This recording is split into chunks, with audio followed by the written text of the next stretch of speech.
This government meeting is brought to you by Eastworks and our local cable subscribers.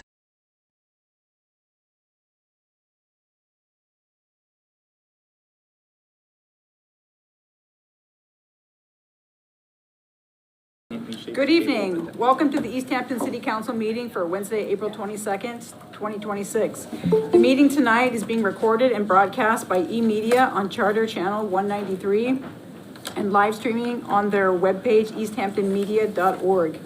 Councilors and participants in this meeting are gathered hybrid on the order extended until June 30th, 2027, allowing us to do so. I remind both the members of the City Council and the public participating remotely to remain muted until recognized by the City Council President. Also, for the members of the public, please remove your camera for the duration of the meeting unless you are participating in the public speak time or the public hearing. Thank you. This meeting is now called to order. Mary Ann. J.P. Kuzinski. Here. Connie Denham. Here. Tamara Smith. Here. Felicia Jadzak. Here. Tom Peak. Jonathan Schmidt. Here. Amanda Newton. Here. Kayam Jamrog McQuaid. Here. Nathan Markey. Here. Thank you, Mary Ann. So we'll have a moment of silence. So please do whatever you need to do to be present for this evening.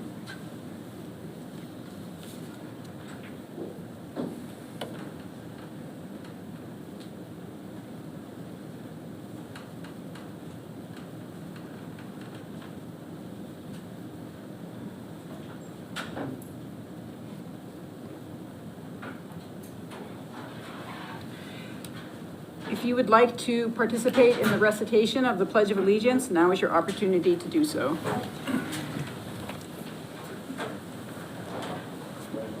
I pledge allegiance to the flag of the United States of America and to the republic for which it stands, one nation, under God, indivisible, with liberty and justice for all. I will work. Thank you. We have no minutes to report out on. Public comments. Vice President Jadzak. I'd like to make a motion to suspend the rules to allow for the swearing in of a new appointee. Second. So we have a motion and a second to suspend the rules. All in favor? Aye. Aye. Motion passes. I'd like to actually pass things over to Councilor Smith, who's going to introduce our appointee. Thank you. We have one mayoral appointment today that we would like to have take the pledge, and that is Patricia Krusco. I wanted to tell you a little bit about Ms. Krusco and why she's a great fit for this position. Right now, she works as a senior tax work-off participant with the Council on Aging. So Ms. Krusco is there for quite a bit of time. She does a lot of gardening there. She helps volunteer with put together flyers and updates the calendar regularly for the Council on Aging. So she already is familiar with the staff there. She's already familiar with the building, and she has also had experience in working in several municipalities in the past. So I'd like to call Pat Krusco up to the podium, and we will have Mary Ann give the citation. We'll read the... So we need to appoint her first? I guess we should appoint you Point of first. order, do we need to motion to swear her in? Yeah, that's what's happening right now. Oh, Yeah. okay. So I would like to make a motion to accept Patricia Krusco to the Council on Aging with a term expiration of 12/31/2028. Second. So we have a motion and a second to approve Patricia Krusco to the Council on Aging. Any further discussion? Seeing none. All those in favor? Aye. Any opposed? Abstentions? Motion passes. Thank you. So Mary Ann, I will have you swear Patricia in.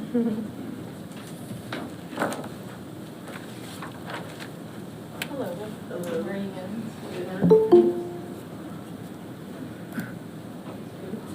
So I don't want to set her attention. Okay, so raise your right hand, please. Do you swear or affirm to perform the duties as a member of the Easthampton Council on Aging to the best of your ability? I do. Congratulations.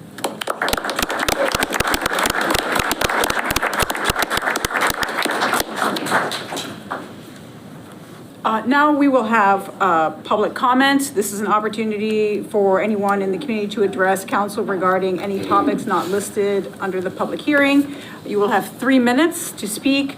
When you have 30 seconds left, you'll hear an alert. That's just to indicate you have 30 seconds. And then you'll hear a second alert, which is an indication that your time is up. At that time, please wrap up your thoughts.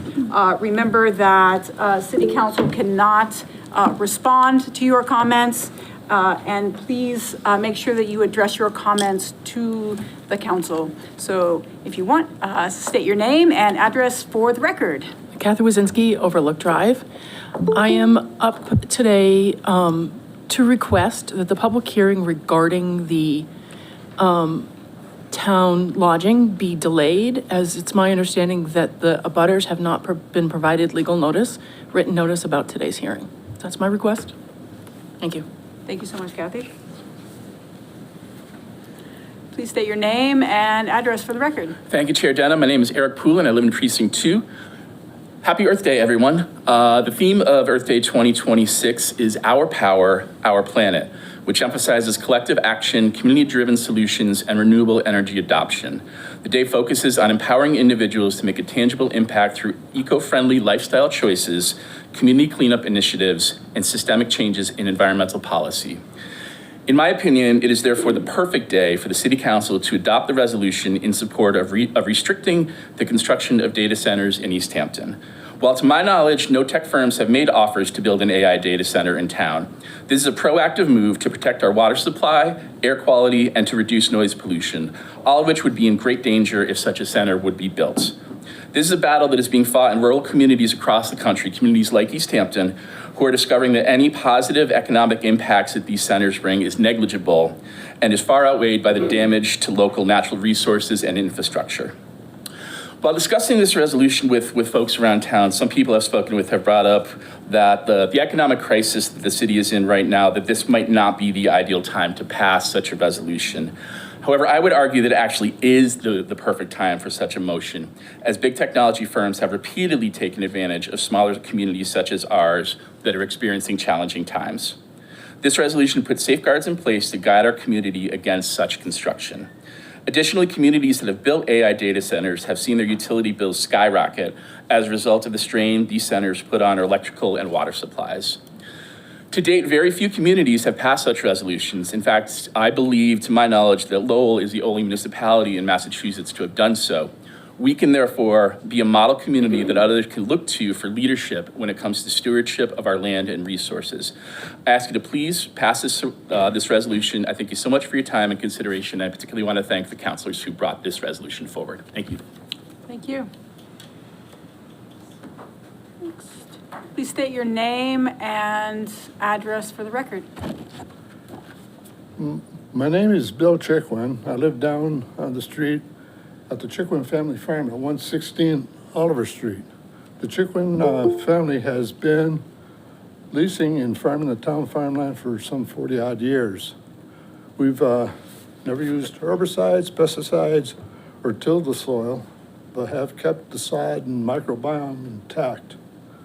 Harvesting the hay is all important to our grass-fed beef operation. Our cattle have a symbiotic relationship with the land. They receive the hay, harvested, and in turn, the land's fertility is maintained with their manure. The Chickwin Family Farm, or the Chickwin family, would like to acquire this parcel.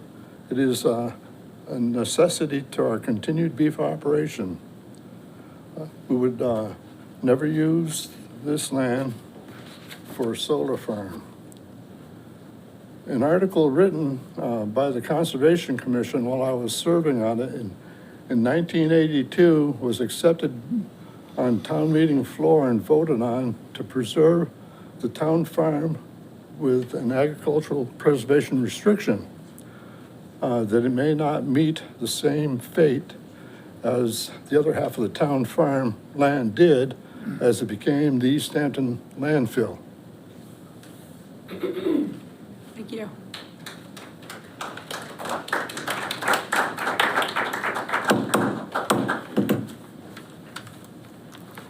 your name and address for the record, please.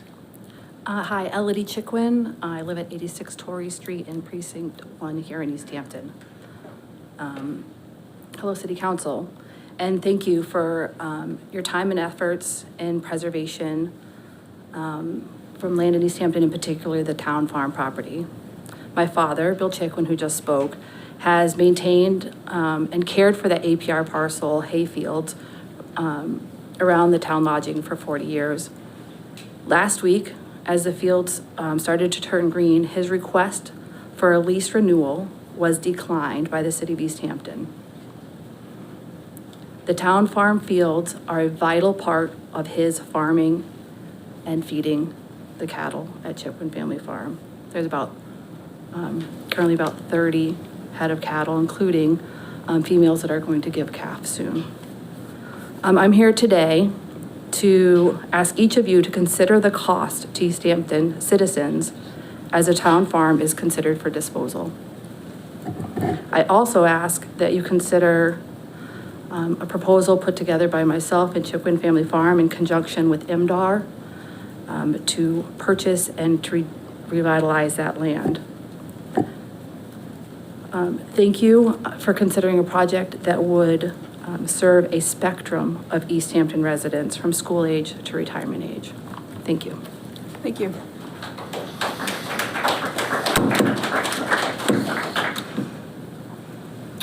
Anyone else? No? Please state your name and address for the record. Elizabeth Coco. I live on Oliver Street. I live directly across the street from the town farm lodging house. My husband and I own our home since 1989, when it was newly built. This land has been part of our daily lives ever since. Not just something I pass by, it's something I've lived alongside and watched for decades. The town farm was established in 1890 with a clear purpose: to care for the town's most vulnerable residents. It wasn't just housing, it was a working farm connected to a mission, providing both support and dignity. The land and the lodging house were meant to function together. That history matters. I also come from a military family, and I understand how important it is we support our veterans, not with just words, but with meaningful opportunities for housing, purpose, and community when they return home. The proposal from Renewal Initiatives and the Farmers Veteran Coalition does exactly that. It carries forward the original mission of this property, serving those in need while preserving the land, maintaining agricultural use, and respecting the historical intent. It keeps the property whole, it honors what is meant to be, and it creates something sustainable and valuable for future generations. I would also encourage the council to consider strengthening this proposal by incorporating local oversight and accountability, such as governing structure that includes community input, and by ensuring that any nonprofit involved contributes meaningfully to the city. For example, establishing a minimum payment in lieu of taxes would ensure that this project benefits all of Easthampton residents and sets a responsible standard for nonprofit use of municipal land moving forward. If this land is divided or prioritized for standard multi-unit development, we risk losing something that cannot be replaced. The integrity of this historic property is its purpose. Once it's gone, it's gone. But today we have an opportunity to preserve it and to let it continue serving people in a meaningful way. This land was meant to serve those in need. Today, you can ensure that legacy continues with people who have served us. Thank you for your time and consideration. Yep. Thank you so much.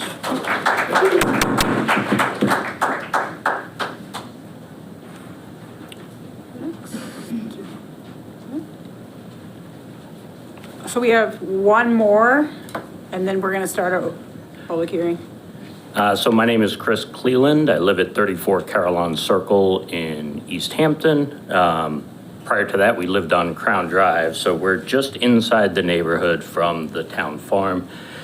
When we were looking to move from Crown, we ran into some issues because we couldn't find a location that we liked any better than the one that we were at. And a large part of that was due to having those hay fields and the beauty of the town farm right there. It's a character of, provides a certain rural character to that aspect of the town that I would hate to see compromised with any kind of multi-unit development, particularly when we have proposals from the Chickilin family, the veterans proposal that we just heard, that really maintain the integrity of what that land is for and the character of it for really the entirety of the town. You know, I fought the Steplar Crossing development that went in on Loudville Road and was told, you know, that we need more affordable housing.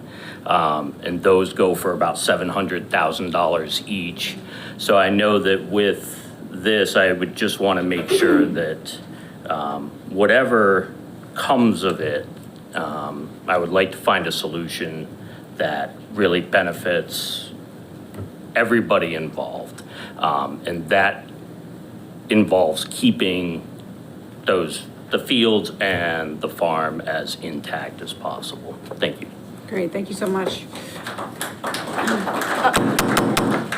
So what we are going to do now is we have a public hearing that we need to start. So once we have that public hearing and it concludes, we will open up public comment again at the end, right? And so those people online will also have their opportunity to speak at that time.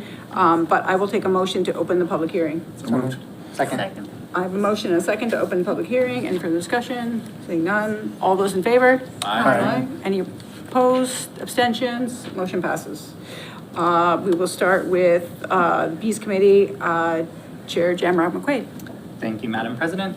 So this proposed ordinance change would amend the general ordinance, Article 3, Division 12, Section 2-76.1, to restructure the membership of the Biodiversity, Environment, and Ecological Sustainability, the Bees Committee.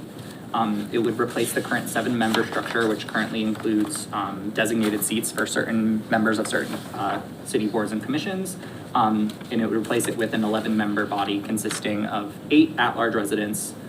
2 of those would be on other boards and commissions. All of those would be appointed by the mayor and subject to normal city council approval. And then 1 city council member appointed by the city council president.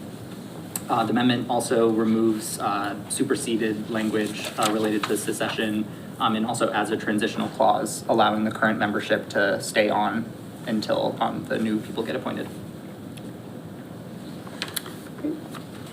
Any questions? Any questions? Is there anyone from the committee that you would like to have speak to this? Yeah, sure. I mean, I would like to invite Sean Abbott, the chair of the Bees Committee, if that's...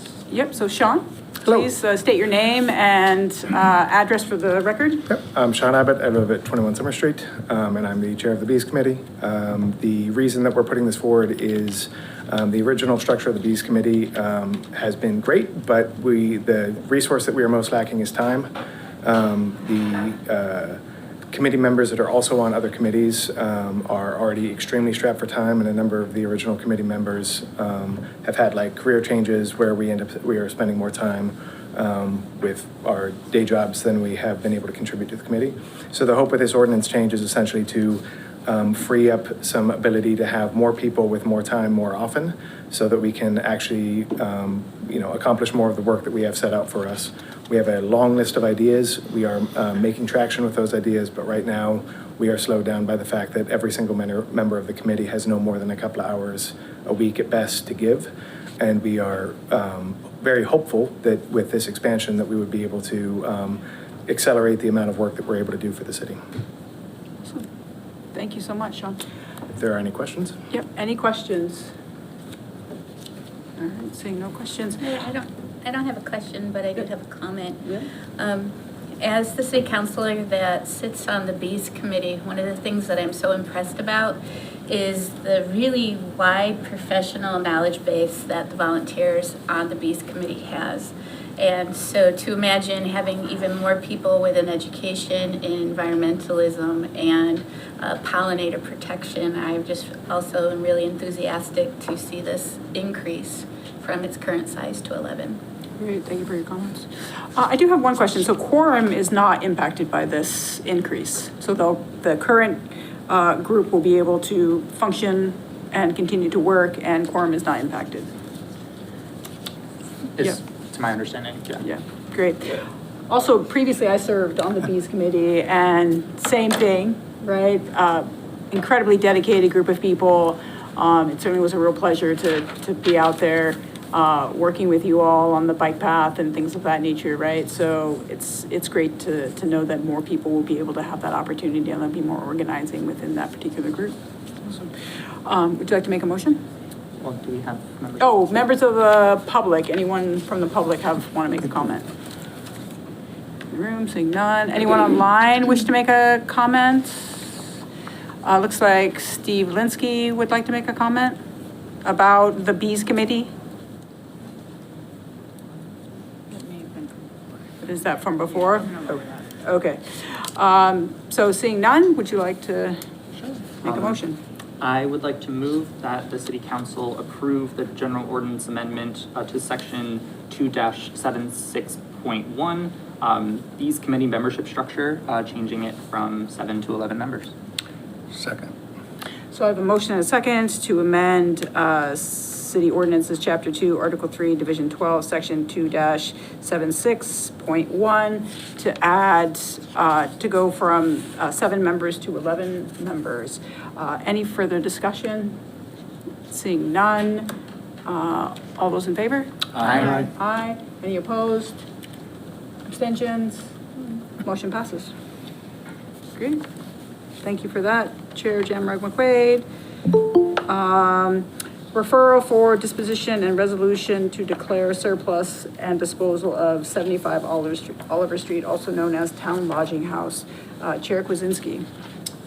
Thank you, Madam President. I'm pleased that we gather here today to take on the traditions that were set up back in the 1890s when the city, in its ultimate wisdom, decided to have a lodging house to utilize for folks who were in need. If you were in need, you would go to the lodging house, work the farm, become part of the community there, and enjoy the benefits of those farming, laboring efforts. We have the opportunity today to continue that tradition by looking at the options available to us. The property committee worked very diligently to evaluate the potential of the property.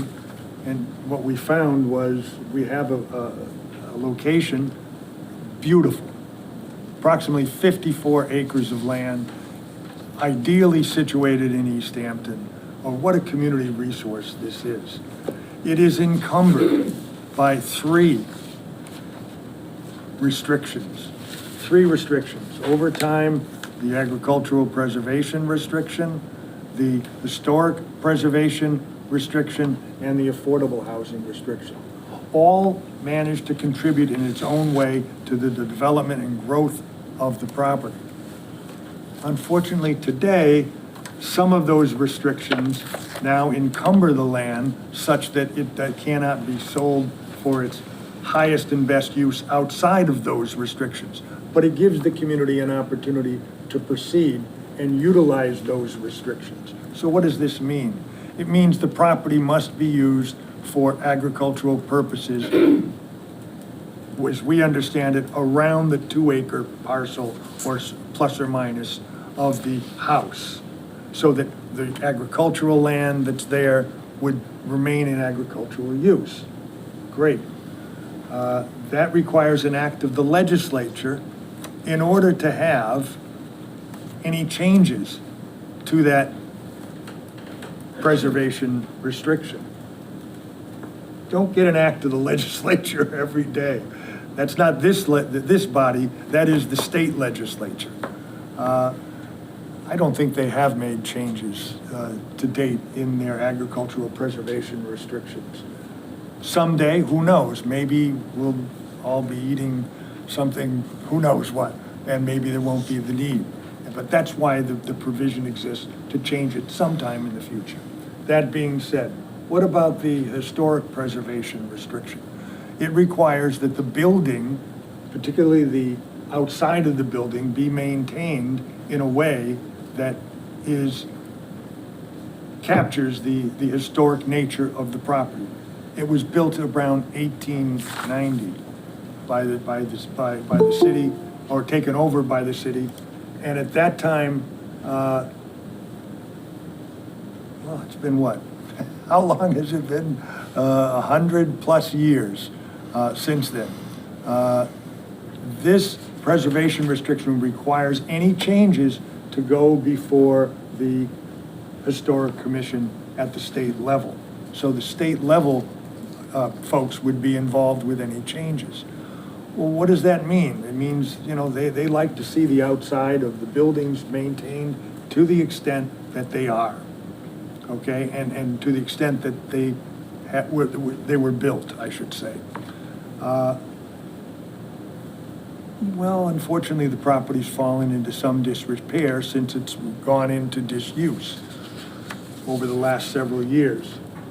It's incumbent upon the city to get the resources to make it happen, to keep it up to snuff. The city isn't in a position to do that at this time. The city, as you may or may not know, is in quite dire straits, and that becomes clearer and clearer each day. So that makes it important that we find a buyer who has the capacity to make those exterior and interior renovations. The interior, because there's an affordable housing restriction, which has multiple years left on its remaining balance. Originally, it was thought it would be 2030, and that would expire. It may be sometime after that to accommodate for the years of disuse. That being, the city would be obligated to maintain it to the level where it could rent it out and keep it operating. This makes for a situation that really, if we can locate a buyer who's interested in the property, live within those 3 restriction areas, and utilize the property, that would be a home run for the city. And I think a benefit to any organization who meets those restrictions. So we've developed a proposal that has a request for a proposal going out to accommodate all those areas and include those restrictions, include those details. We've also added a few other details to the mix. The property was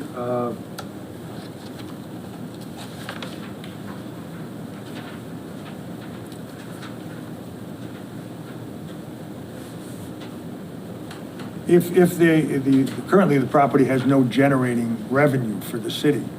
If this property is sold to a nonprofit, it will have no generating revenue for the city. We've provided a provision which would require that there be at least a 10% property tax, which would then be able to be utilized by the city as revenue in the future. It would be negotiable upwards from that amount with the potential prospective successful bidder. So they would make a proposal, we would look at it, and that would be negotiated. That provision is there. There also is provision for having local input into a local board. That is, whoever has the property, it would be important that we have an observer, someone to look at what is going on locally, the governing board, governing body of the organization, so that the city would stay in touch with what's going on. We want this to be a community resource, a place where folks can benefit on all levels for this particular property.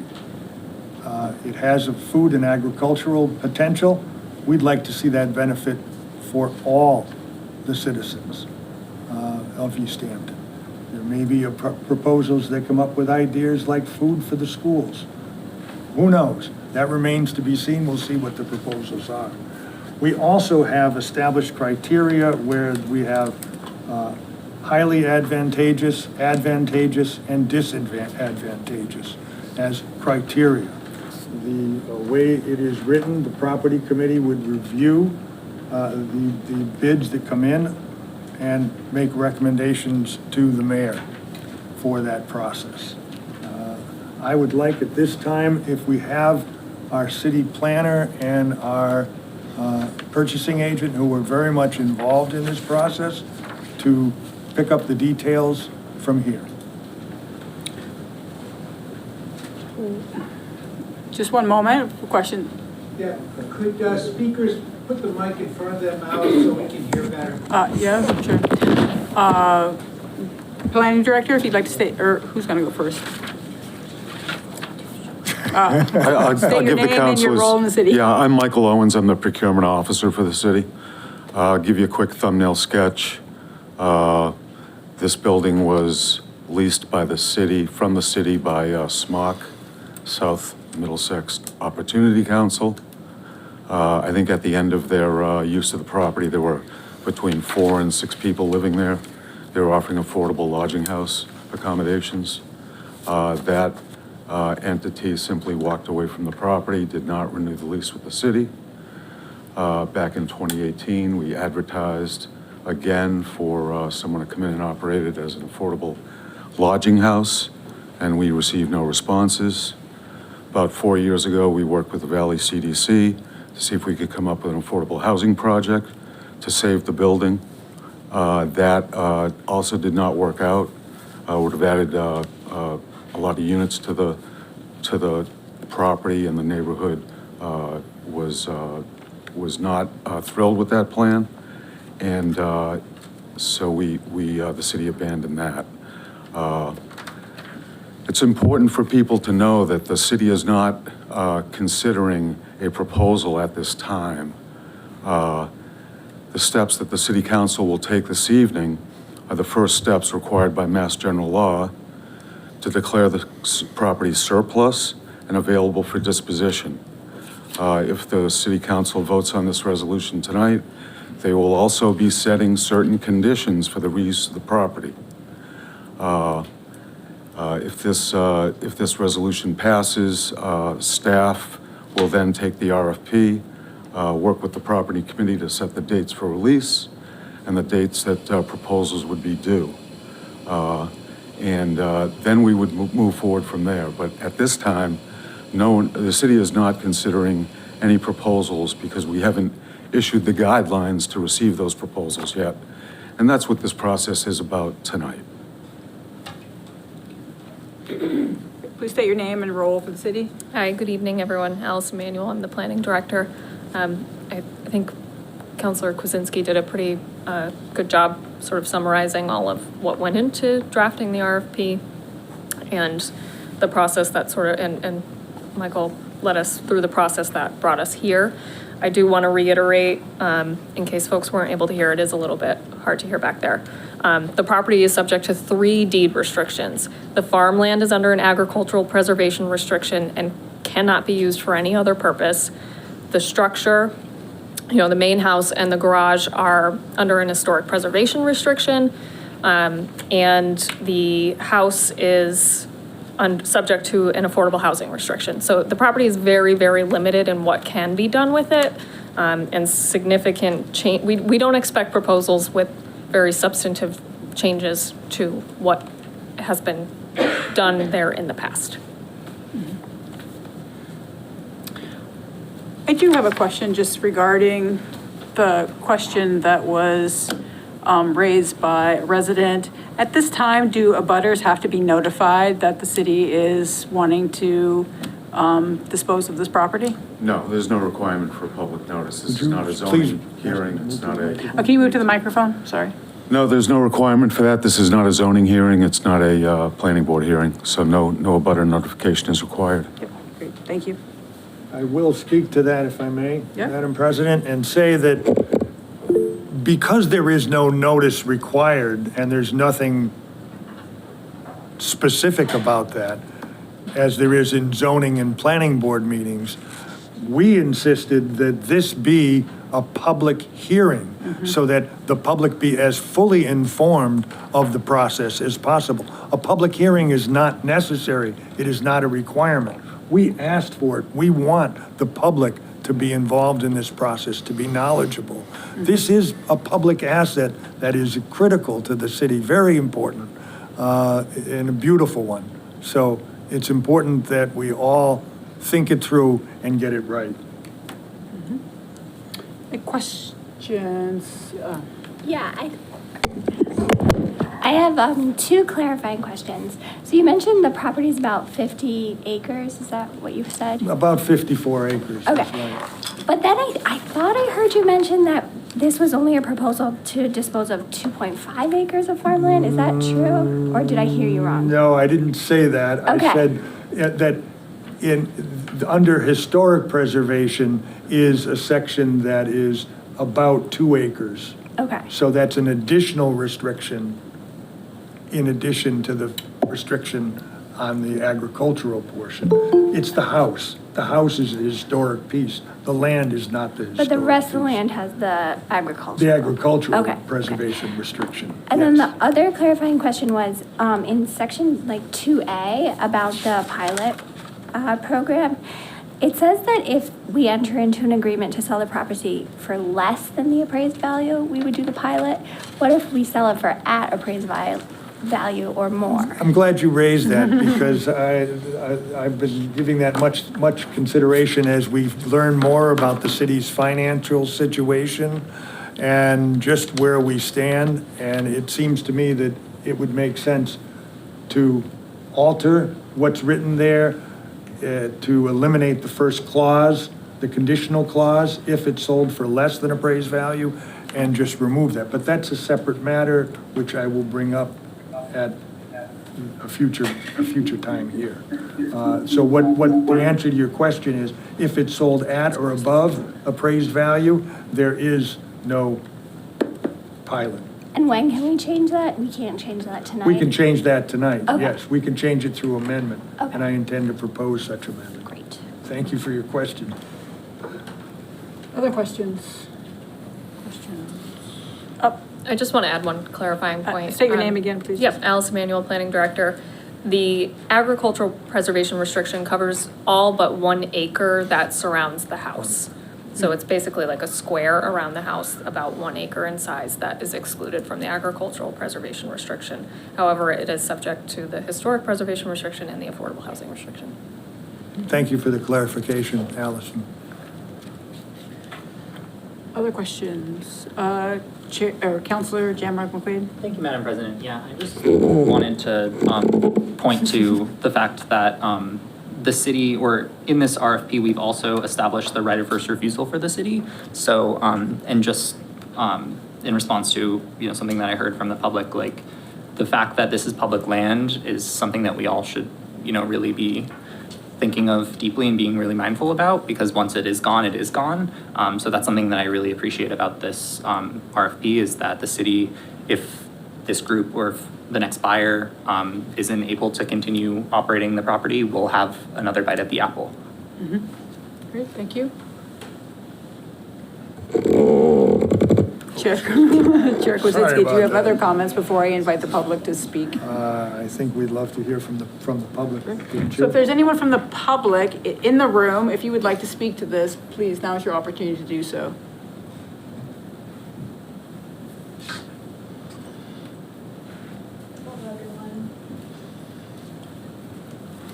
My name's Elodie Chickman. I live at 86 Torrey Street in Easthampton and grew up on Oliver Street at Chickman Family Farm. I would like to comment to all present here and the board. I have in my hand the will. So speak to the I have the deed council. written in 1890, and the language of the deed when this parcel of land was given to the city of Easthampton, it says, "I do hereby give and grant and bargain and sell and convey unto said inhabitants of the said town of Easthampton. So the town lodging is been given to the inhabitants of the town of Easthampton. And that language is not only on the deed, but is also repeated in both versions of the APR, the Agricultural Preservation Restriction Acts. Thank you. Great, thank you. Anyone else who wants to, please state your name and address for the record. My name is Kathy Wazinski. I live on Overlook Drive. I think, given what Elodie just said about the fact that the property was deeded to the inhabitants of Easthampton and not the government of Easthampton, this public hearing would have been required and could have been challenged if you didn't have it. So I appreciate that you did. I think it's really important that the residents of Easthampton know what's happening, and the fact that our historical commission did not know what was going on with the property and was not included in this process until one of the people proposing an RFP updated them yesterday is kind of concerning. I mean, they're the ones that are supposed to be helping to maintain the historical preservation of our city properties, and they are often unaware of what's happening with the property committee in regards to city properties that are of historic nature. This property was allowed to deteriorate, even though the city was obligated to keep it up after it was put on the National Historic Register. And because it was allowed to deteriorate, we are now once again looking to make a property excess property. Same thing we did with the schools. They were allowed to deteriorate, and now we're moving to make them excess property. Seems like a pattern. I hope it doesn't continue. I would ask that the city council make an amendment to the proposal, allowing the Chickwins to farm the hay for the season. My guess is the RFP is going to take a little while, and there's no reason why those fields need to be left unused. They've been stewards of that land for 40 years, and to tell them with no notice that their lease is not going to be renewed is disingenuous and frankly just poor judgment. Thank you. Thank you.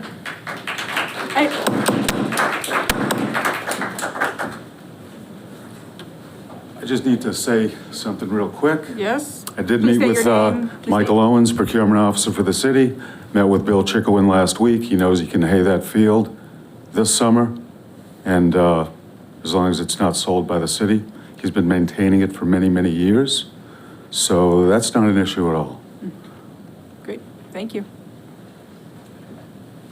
Hi there, folks. I'm Avery LaValle, 90 Oliver Street. I'm pretty much probably the closest person to the lodging house. I'm 43 years old. I've lived there my whole life. I used to help bale the field when I was a little kid with Bill and James and Corbin and the Chickwin family. I watch that field every day. I see that property every day. I've come to the town and city on multiple occasions and offered free labor to help upkeep the property, removing the old trees, mowing the grass, doing whatever needs to be done.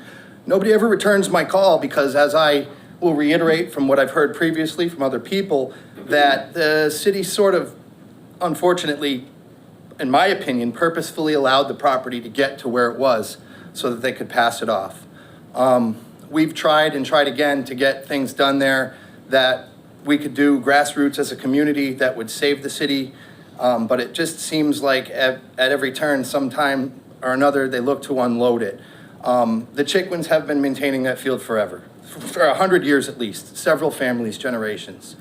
They deserve the right to not only continue to hay that field, but they should have the right to perhaps own the field and lease it back to whoever wants to use it for a property, or just keep on baling it for hay in perpetuity, in my position and opinion, because they have been the stewards of the land. We've watched them year in and year out. We've worked together as a community over there for decades. And to see it get pulled out without telling certain people and without mentioning or offering the property to the people that have been working diligently on it for so long would be a travesty, to say the least. And I will continue to fight to keep that land as it is and as it should be for as long as necessary, even if that means reaching into my own pocket to help pay for whatever it needs to be done to that property, I will do it. And I know there are several people in my community and in that area that would be just as generous and willing to do so. I could talk all night long about this because I feel very passionately about it. But the truth of the matter is, if that land belongs to anybody, it belongs to the people that have been taking care of it. And that's Bill Chickwin and his family, personally. Thank you. Thank you.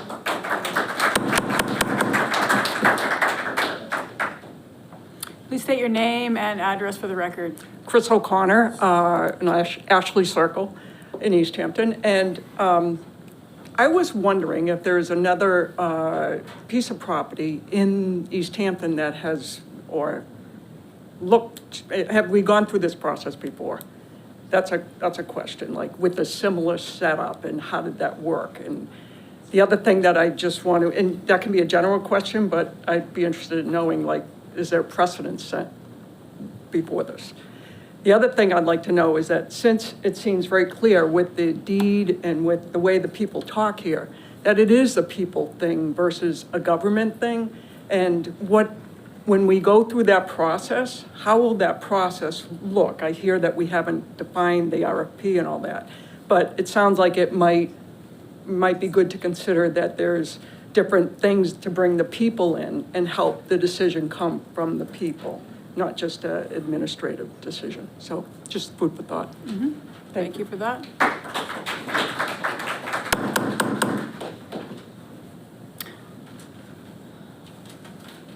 Do you want to speak to that, Chair Kwasinski, those questions?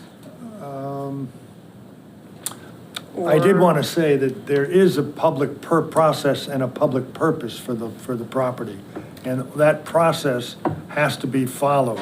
So one can't look to any specific individuals, whatever the group or individuals may be. It has to go through an RFP process, and bids have to be made. So it's not possible to just go ahead and sell to one individual on the QT. That shouldn't be that way. That's why we have the public process.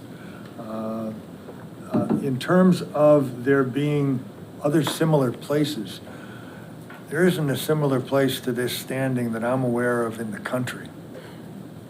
We have a resource here that exists in Easthampton. Every other one that I'm aware of has been taken down. So the old historic town lodging houses are no more. And in terms of other types of sales, the only examples we have are the ones of the three schools. We've sold our other public property, Memorial Hall, when that was available. That's on the corner of Pleasant Street around the circle. Now, it had been a massage school at one time. So that speaks to what we have for examples. I think that I answered those questions. Director Manuel, do you have something to say? If I missed something, let me know. Alice Manuel, Planning Director, just agreeing that the process is laid out by state law, how cities and towns can dispose of real property that they own. And just reiterating something that was said before, this isn't the end of the process by any means. What happens tonight, it will continue to be a public process. If the council votes on the resolution that's before them, it will go back to the property committee to oversee the RFP process and to make a recommendation to the full council on the ultimate decision on who, if anybody, we're gonna convey the property to. Mm-hmm. Great, thank you. A question from the councilor. Thanks. Councilor Newton. Thank you, Councilor, or President Denham. Is it possible to add any type of like severance clause? I know a lot of the community has been concerned about how long it has taken Arch Properties to get started with the schools, and the town has been holding on, maintaining the schools for several years now. Is it possible to add something into the RFP that whoever does get chosen needs to like start developing within a certain amount of time or relinquish their contract with the city? Let me speak to the general provisions of the process of selling municipal property or public property. We, as a council, make the terms that we decided should exist. What are the conditions? So if one were to have a condition such as you've described, one would put that into the conditions of the document. The mayor then of any city has the right to agree or disagree. If the two parties, the mayor and the city council, disagree, the property does not get sold. If the mayor and the city council have to agree on those conditions in order to have a sale of the property. So yes, we do have the opportunity to make any changes we'd like. To have a severance clause is a possibility. And we could do that tonight. We could do that tonight by amendment. Kathy Say your name. Wazinski, Overlook Drive. I understand that you've said a couple of times that the RFP process basically gets started tonight. However, the city has been working with one of the bidders for over a year now, giving them an unfair advantage in this process. So I think that should be known by the citizens that are interested in this process. Thank you. Councilor Jem McQuaid. Yeah, if I can just respond to that, and I'm sure that Planning Director Manuel will have stuff to add. I think that this is it's really common for developers to start doing pre-development work with cities and towns with city-owned land. I think we have examples of Valley CDC who have come in and done an investigation in the property and spent some money to do that. So yeah, I think that it's pretty typical. I just wanted to, comment back on the severance clause that was mentioned. Typically, and Michael, you can correct me if I'm wrong, I think that would be included in the land disposition and development agreement, which would be signed with the successful proposer.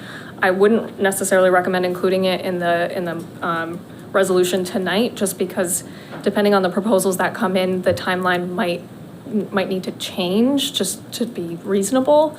And that is included in the school's land development and disposition agreement, and they are within the timeline that we agreed to. So if they don't comply with that, we, again, similar to what you're saying, have the right to exit from the deal, so to speak.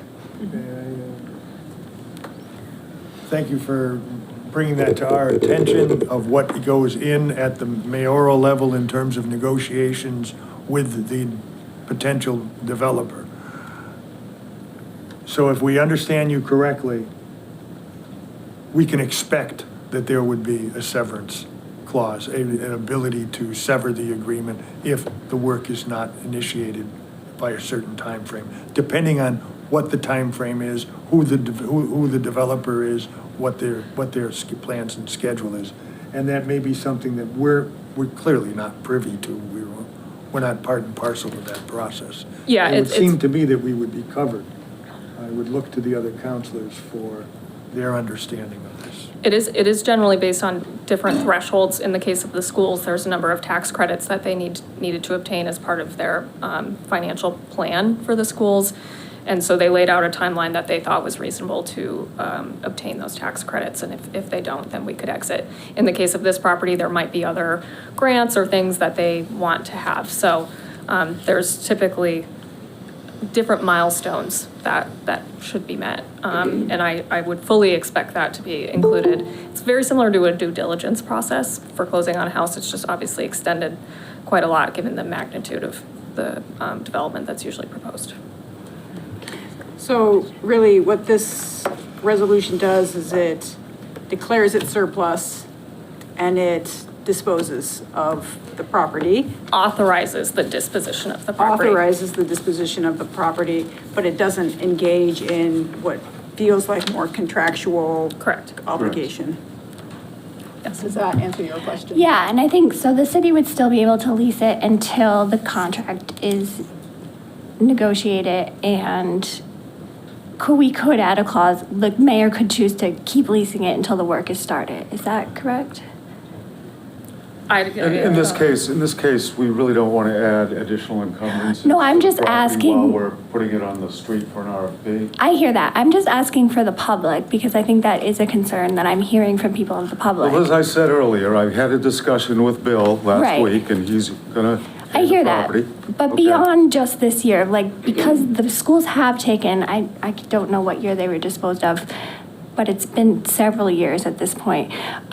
If this I think it goes, would be reasonable to expect that if the development was gonna take 18 months, that next summer, Bill would, again, be able to pay the field.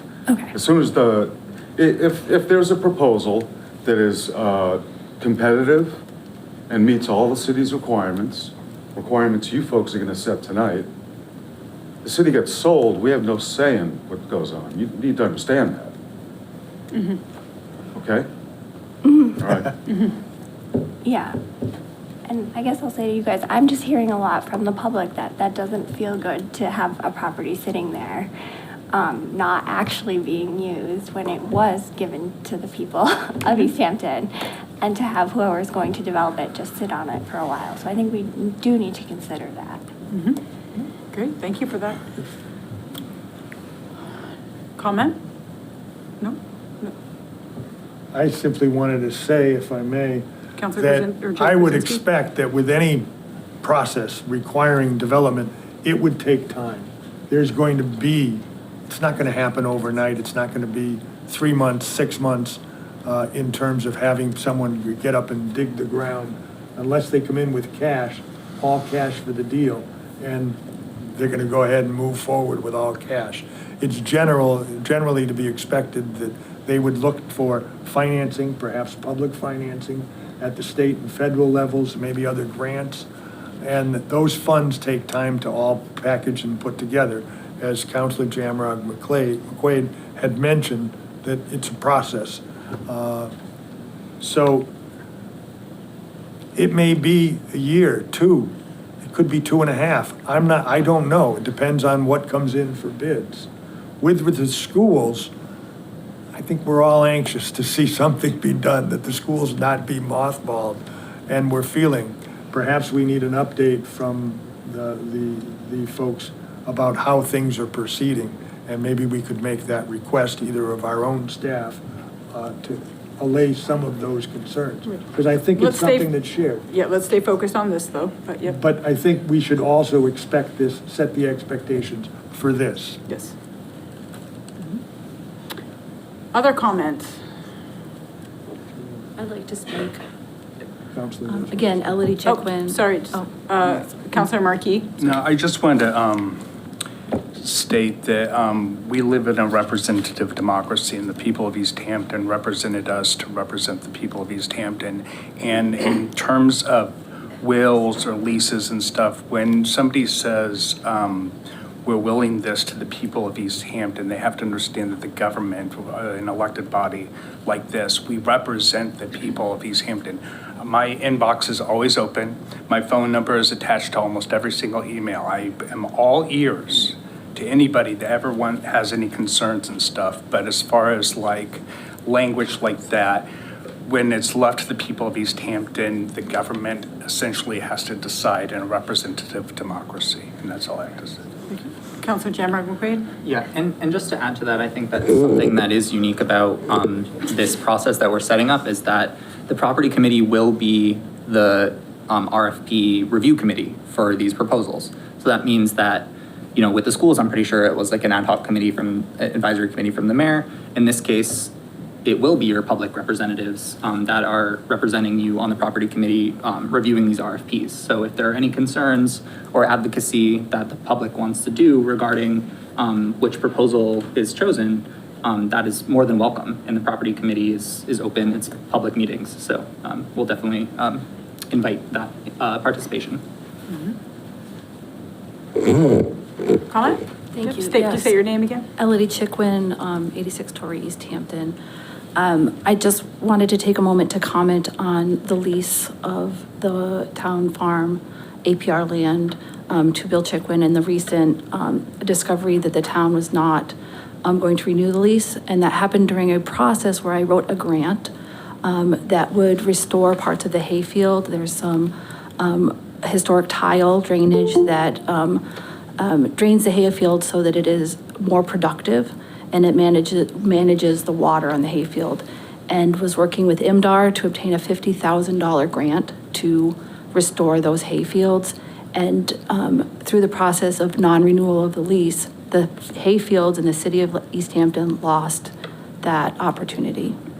So please consider this as you're working towards the RFP and the impact on community members. Thank you. Thank you.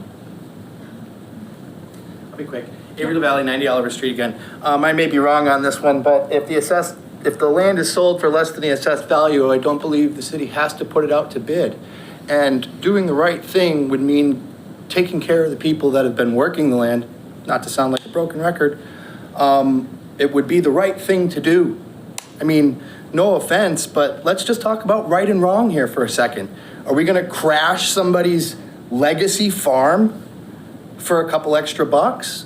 Or are we gonna take care of this land that's been beautiful and a beautiful piece and part of our city for, since its beginnings? I mean, it just seems like we all know what the right thing to do is. And whether or not you all do it is anybody's guess. But I think that the city knows, and I think that the townspeople, if given the opportunity to voice their opinion, would overwhelmingly say that this property and the surrounding property should be taken care of by people that mean the most. I see Bill coming. I'm going to shut up. Thank you for that. Please state your name. And Bill Chickwin, 116 Oliver Street. I just want to be clear that the APR property can be separated from the house property just by doing a Form A. That's it. all right, thank you.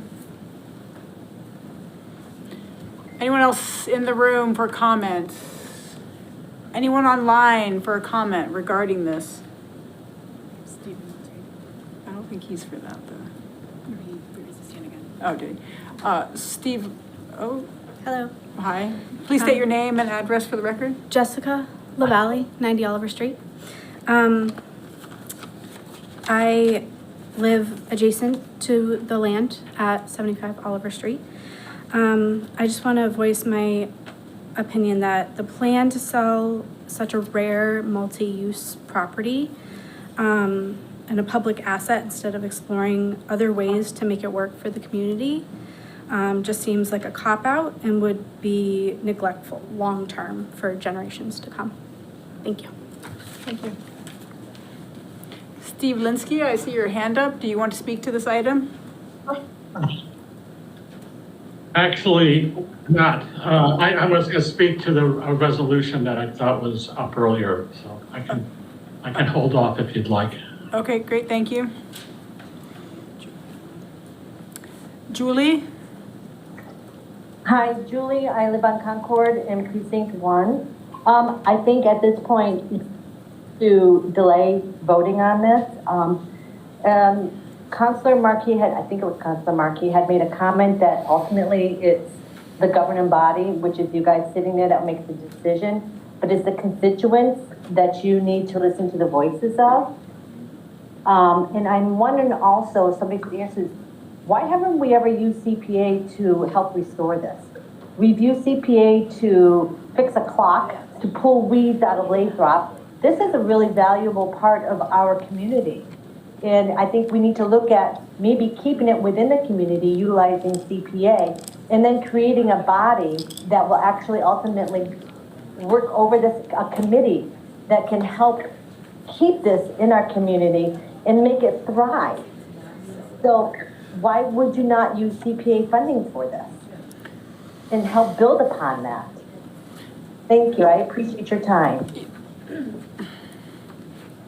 So the city did allocate. Say your name again? I'm sorry, Alice Emanuel, planner. The city did allocate CPA funds to Valley CDC to do some preliminary site assessments, and also to the city to do like an archaeological study.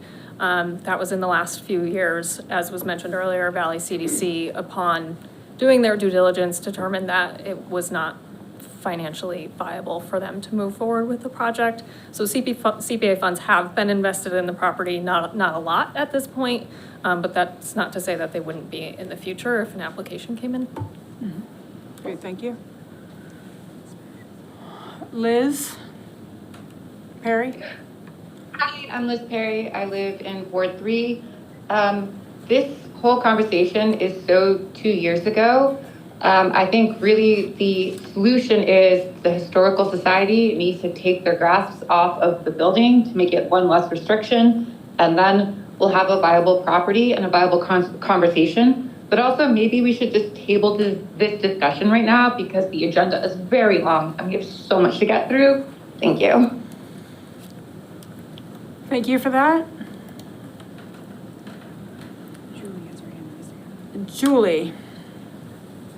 Sorry, I've already spoken, and I'd just like to add to what whoever just spoke said. I'm not talking about 2 years ago. I'm talking about now, moving forward, utilizing that CPA fund. As you can hear the voices of the people, they want to keep this in the community. Why can't we make that happen? We make everything else happen in our community. As you can tell, again, by the passionate voices talking, this is an integral part of our community. Why can't we hold off making this vote and look at the feasibility of being able to keep it within our community? Great, thank you, Julie. Not for housing, not for what we did 2 years ago and wasted that money on that, okay, giving them money. Because we give a lot of money for affordable housing, for evaluations and so forth, okay? I'm talking about now, moving forward with everybody you're hearing now. Come up with a plan. It's going to take some time, but you know what? I think it's really worth the effort. And I think that it would bring back what we've given in our tax money for CPA, give it back to the people. You can't give it back to them monetary-wise, but you can give it back to them this way. Great, Thank you. Thank you. Counselor, Chief, or Jeez, if I- Chair I don't know if Kwasinski. that's a promotion I looked into the back of the room. Chair Kwasinski, how would you like to proceed? Well, I think we would look to the fellow counselors and see if they have any willingness to say, continue the public hearing. That's an option that we have now that we've heard from the public in a more formalized way. Or we could proceed with what we have on the table. If we do proceed with what's on the table, there is no requirement of the city to accept any proposal. Let me state that again. There is no requirement. The city has the full right to refuse any and all proposals, should it decide it's not in the best interest of the city. That would be a decision which the mayor would be involved in.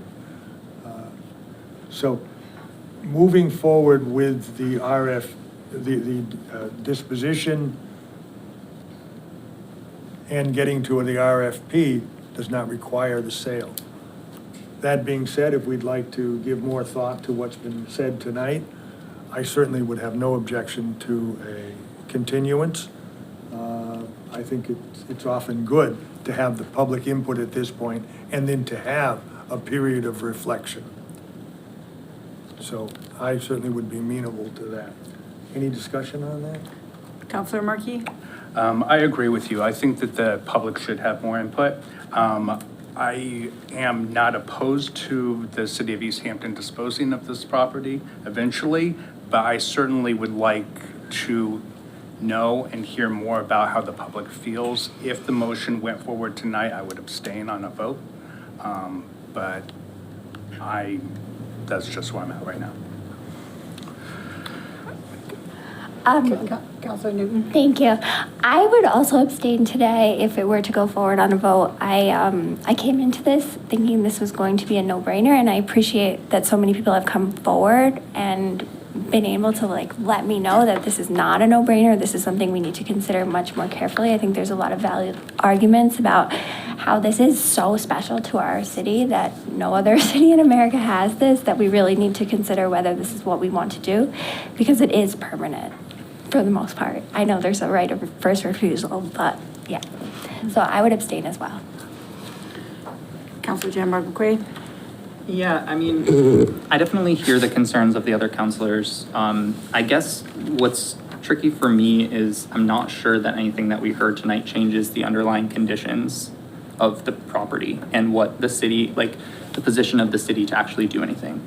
Like, I agree that we should be using CPA funds to support the properties that the city owns and that we have such historical heritage to protect, but, you know, the amount of money that needs to go into that property to bring it up to habitability is millions of dollars. And that's not something that the CPA can reasonably outlay for something like this.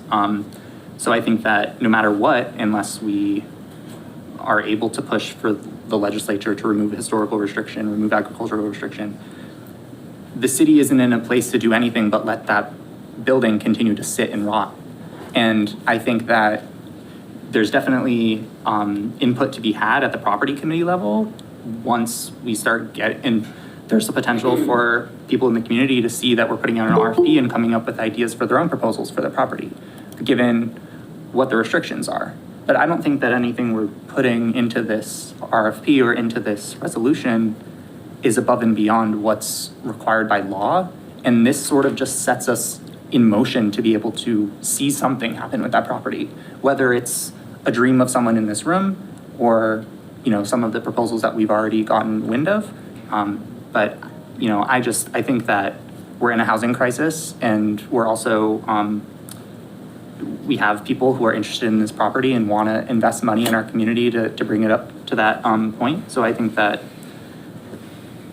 I'm not necessarily on board with waiting. Mm-hmm. Councilor Markey?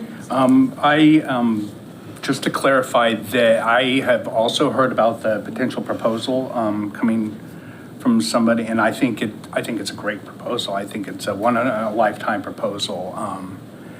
I just feel that we should have another public hearing at least and let more people weigh in, contact us directly, have more conversations around it, and that is why I would abstain on the vote. It's not that I don't feel that the property should generate revenue for the tax-based revenue for the city of Easthampton. It could have greater purposes and not be left abandoned, unmaintained, etc. But I just feel that just pump the brakes once and let more people kind of voice their opinion. That's kind of where I'm coming from. Thank you. Vice President Jadzik? Thank you, President Denham. I really appreciate everyone who's come out tonight. I think it's been very valuable input, and this is what this is all about, is to get public input. We've heard a lot of different back and forth. Personally, I probably tend to agree with Councilor Jan McQuaid. I am a little concerned that if we were to move for a continuance, that it would just be more of the same, and we would end up right back in this exact position, having this exact same discussion. So I just want to voice my concerns around that, and especially for the public here tonight in the room and listening. I do want to make it really clear that the property committee is another venue for you to continue to voice everything that you shared tonight in a way that's going to be very real and tangible. So when you're having questions about the process and clauses and, you know, amendments and things like that, that's where the real work happens. So I personally am positive to move forward on this, but if the will of the council, if my other council members wish to have more time, I'm amenable to that. But for the public, I do think it's really important to note that this probably won't change much. It's just going to give you more time to share, but you also have other avenues to share, even if we were to move forward tonight. Thank you, Vice President Jadzik. Councilor Schmidt? Thank you, Madam President. So just taking all of this in and sort of reflecting on what everybody's saying, I think it's clear that, you know, our decision in front of us is to sell or not to sell. There's nothing here about, you know, what would happen in terms of how we might sell this property. And this question that's been raised of, you know, what could the city have done differently, I think is a valuable one. I had a very brief opportunity to serve on the property committee at the end of last year, and that was one of the first questions that I sort of brought forth, because I recognize this is, you know, once it's sold, it is hard to kind of go back on that. And I wonder if, since we have so many people paying attention right here in this conversation, if Procurement Officer Owens might be willing to come to the podium again and just say a little bit more about the steps that the city took over the past several years to kind of do that assessment of if it's something that we could utilize and maintain without selling it. I found the conversation really useful, and I'd love to hear more about it. You know, I guess I would just say that in 2018, we offered the property for lease to any affordable housing provider. Got no response. Building's been empty since about 2017. It's estimated, just to bring it up to a reasonable condition, is about $1.2 million. Okay, now even if you were gonna spend the $1.2 million on that structure, what do you then use it for? The city does not make a good landlord. Okay, we are not affordable housing developers. We are not the housing authority. We are not landlords, okay? I think this, and I would encourage people to read the resolution, read the draft RFP. Without getting that knowledge in your brain, you really will not understand what we're trying to do here. I believe the resolution and the RFP is a reasonable effort by the city to declare the property surplus and see that it's reused for the benefit of the community. That's the bottom line here. The city does not have the resources to put into that property. Right now, I think we're putting about close to $3 million into city space, but we're doing that because there's a use for the city space after that process. It'll be a performing arts center. If we were going to say to ourselves, let's put $1.2 million of CPA money into the lodging house, what do we then do with it? There's no plan what to do with it. I mean, again, we are not landlords. I think this RFP really represents, again, a reasonable effort to see the property reused, rehabilitated, and to really be used in a way that speaks to its original purpose, to assisting persons that are under-resourced and under-skilled. Thank you. Thank you. And this is the process that starts that. Again, we are not accepting proposals tonight. We are setting the conditions under which proposals will be submitted to the city for consideration.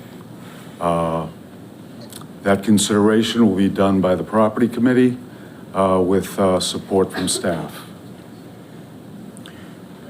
Does that kind of answer what you were trying to get at? Yeah, a little bit. I recall in one of our property meetings, you kind of gave a bit of a timeline for me in terms of the city's assessment, and I think you've more or less covered that. I think it's clear that you know, there has been an amount of due diligence done to make sure that there were no paths forward that were feasible to kind of keep this within the city's purview and ownership. And so I appreciate you speaking. Yeah, I mean, we can talk about the Historic Commission or the Historic Society or the Historic Commission here in town. They don't have a budget, folks. They got no money. And you're gonna need a big bucket of money to save this building. And the city doesn't have those funds at this time. But again, I would encourage you to read the resolution, read the RFP, and again, this is a reasonable effort by the city to put this property to reuse, to rehab it, and it really does speak to the original purpose of the farm, of the town farm, to help the under-resourced and the underskilled. So it says that right in Well, no. I would encourage folks to read the RFP. I'm not going to explain the RFP to you up here now. It's not a good use of my time or yours. Got a really big agenda tonight. But when, you know, been in government a long time, and this might seem harsh, but when you come to a meeting like this and you want to speak to a public hearing, you got to read the document first. You got to read the document first. Thank you, Mr. Owens. Counselor Smith? I've heard a few people tonight say that perhaps they would use CPA funds and come up with a new proposal. So I was just wondering if you could speak to the timeline of this coming out versus a group being able to put together a CPA proposal, and whether or not those two would overlap each other. This RFP will be out on the street for about 4 weeks, maybe 5 weeks, required by Mass General Law. We are going to ask, you know, if you look at the RFP, people are going to have to give us a business plan. They're going to have to give us a sources and uses statement of what their plan is to reuse the building, rehab the building, and put this property back to public use and connect it with the community at the same time. But in terms of those 4 to 5 weeks that you're talking about, would that happen before or after our next CPA hearing? There's no expectation that we get a proposal back and they have all their funding in place. Everything, the $1 million is all accounted for. That generally does not happen. We will look for a business plan. We'll look for everything that was outlined within the RFP.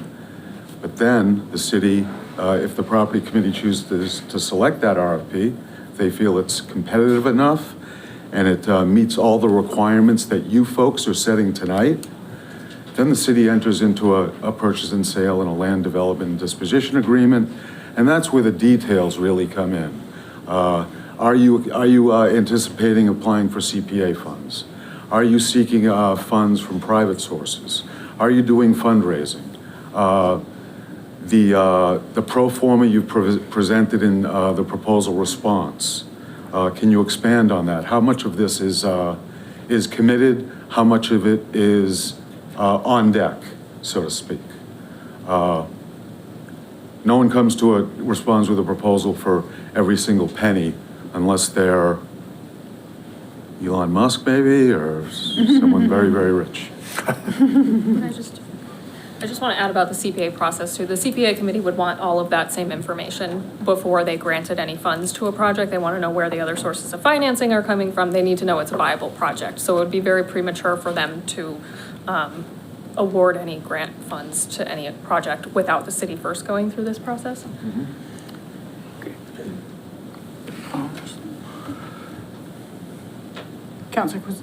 Chair Kwasinski.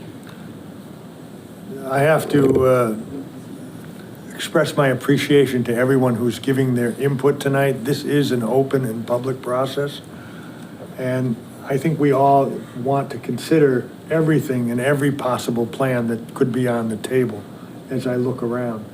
As some counselors have mentioned, and our staff has mentioned, I'm not sure that the bottom line will change because the underlying conditions that we're in will not change. What I think needs to be settled upon is that folks who are paying attention now, and we tend to pay attention now more than ever as we get closer and closer to something imminent happening, feel that their ideas have been heard, digested, and considered. And given that, I would recommend we give a 2-week continuance on the public hearing, just to be able to have folks understand we're thinking about it and we are still available at that level of the process in case there's a change to one of the conditions. So that would be my recommendation. Is it going to change the bottom line, the underlying conditions? I don't think it will change the underlying conditions. but I think the public deserves a right to have the time to make that input. Counselor Jamrock McQuaid? Yeah, and just to add to that, I think the conditions might not change, but on thinking about it a little bit more, I'm realizing that this might give a little bit more time to someone who might not have known about this process and might be interested in putting forward a proposal. Now that it's, now that people are paying attention. I would support a continuance just to give them a little bit more time to potentially pull together a proposal. Great, and Counselor Markey? I just want to, I want to thank Chair Krasinski for potentially that we'll have a 2-week continuance. That's more of my thought process was what Councilor Jamrock McQuaid, I think that letting more people know about this, ultimately, I think there should be a vote, and I think that it should be fairly soon. But yes, I echo Chair Krasinski's sentiment with this. Great, thank you. Vice President Jadzik? This is a question for Chair Kwasinski. Does the property committee have a scheduled meeting coming up in the next 2 weeks that the public would be able to attend in this interim if we were to take this continuance forward? I think we could proceed with or without a property meeting if you thought that it might make sense to have the property committee continue, but I wonder if that's, I wonder if it is an appropriate step. I think having those voices appear before all of us is an important step and something for all counselors to hear. It tends to be that as we break up into our committees, yes, as we do the business of the city, we do it without a lot of necessarily a lot of input. I want to be sure that everyone hears this. This is an important project, an important process, and I think it's important for all of us. So that would be my recommendation. Okay, I was just thinking in terms again maybe others have different feelings of having about it. avenues for people to provide input, but I appreciate that thought process. Any other comment? Again, right? So thank you for all of that. This is all very important discussion. Certainly information for all of us to consider. Some of the things we probably hadn't been thinking about in terms of how we go about this process.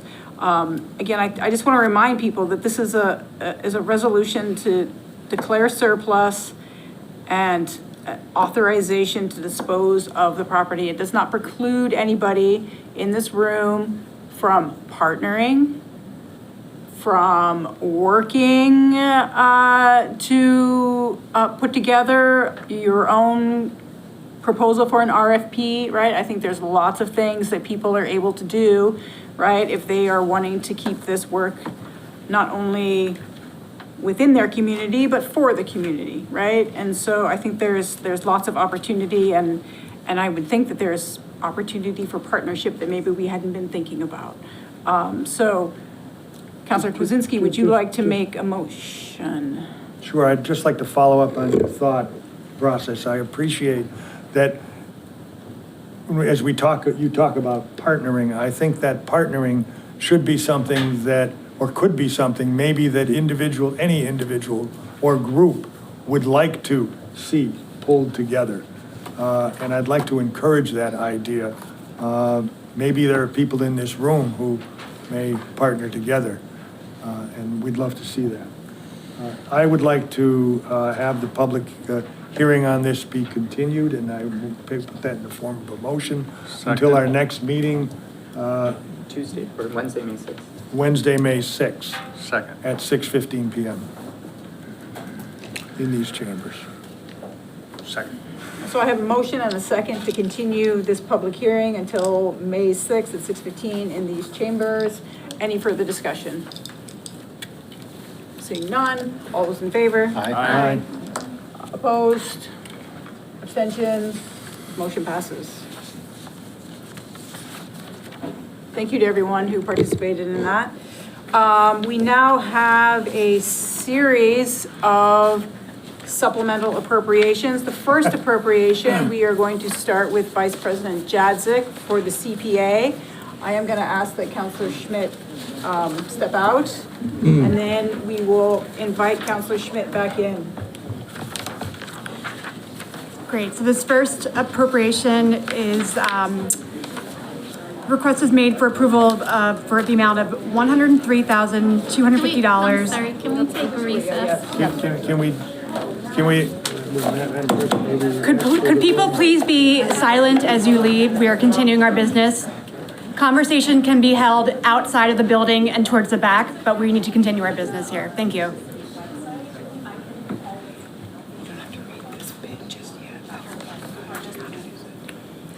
Okay, I'm going to restart this over. So this is a CPA appropriation request for $103,000 to $250.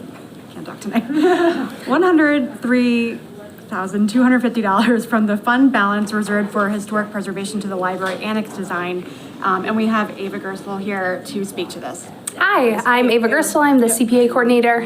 I work in the planning department, and this CPA recommendation is for $103,250 for the library annex renovation design.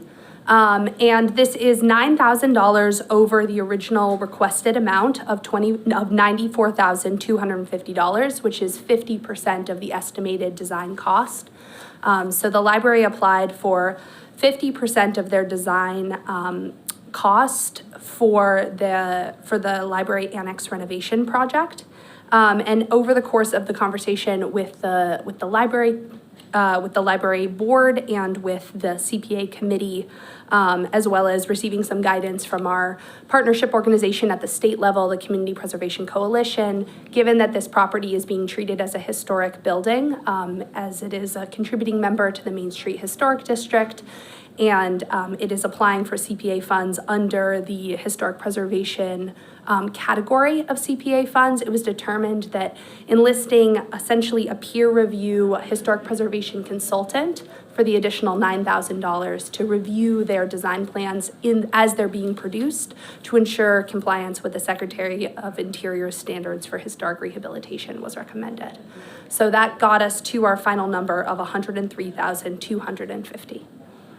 Great, thank you. Any questions? Counselor Kwasinski. I was just curious if there's been any formal review by the entire council of all the CPA expenditures. Receiving, the reason I asked that question is receiving what we've just received news of there being millions and millions of dollars of shortfall in our budget. It gave me pause as I reflected on that subject to say, what do we all really understand about all the funds the city is spending in terms of CPA funds also? Although CPA funds are separated and it's not part of the general contributions that could go anywhere to help with any shortfall. It still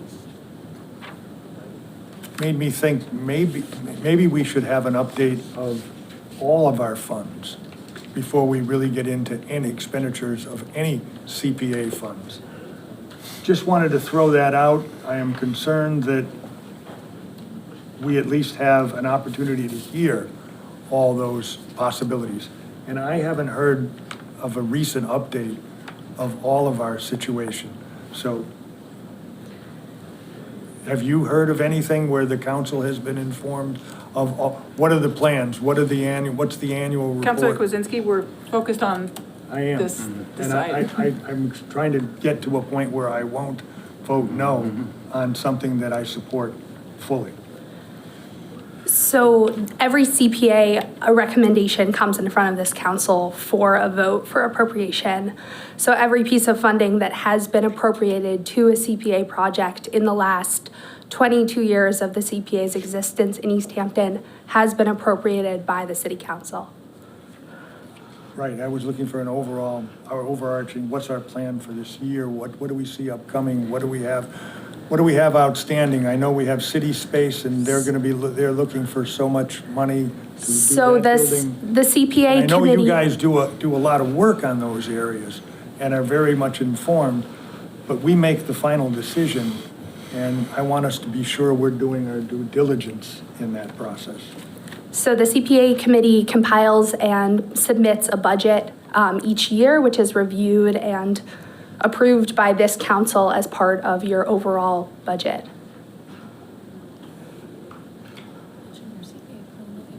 Yep, and we just did FY 2026 preservation plan update. It was really a revamp of the preservation plan. This is a annual required update, but we have been out of compliance for the last couple years. It involved a townwide survey and several opportunities for public engagement. I engaged over 200 residents directly with the CPA plan survey, which directly fed into the goals as outlined in the preservation plan. I'd be happy to provide preservation plan copies for the counselors if that would be helpful for your review. I would just like to have all that information reviewed by all of us before we make any financial commitments at this time, given the news that was presented to us just 2 weeks ago by the mayor. And I will just review for clarification that CPA funds per state law can only be spent on open space, recreation, historic preservation, and affordable housing. And that's why I'd like to pump the brakes just once on this. Councilor Newman? Yeah, I will say that in preparation for this CPA supplemental appropriation, I did go on the planning department portion of our Easthampton website, and I did a really deep dive, and I think all of that information is there. And if you go to if you can get into the file folder system, you can, I mean, it took hours, but you can go through and find all of the documents and stuff, so I was able to read that. So it is available. I think it's just not, it's a little bit more time consuming to access, but yes.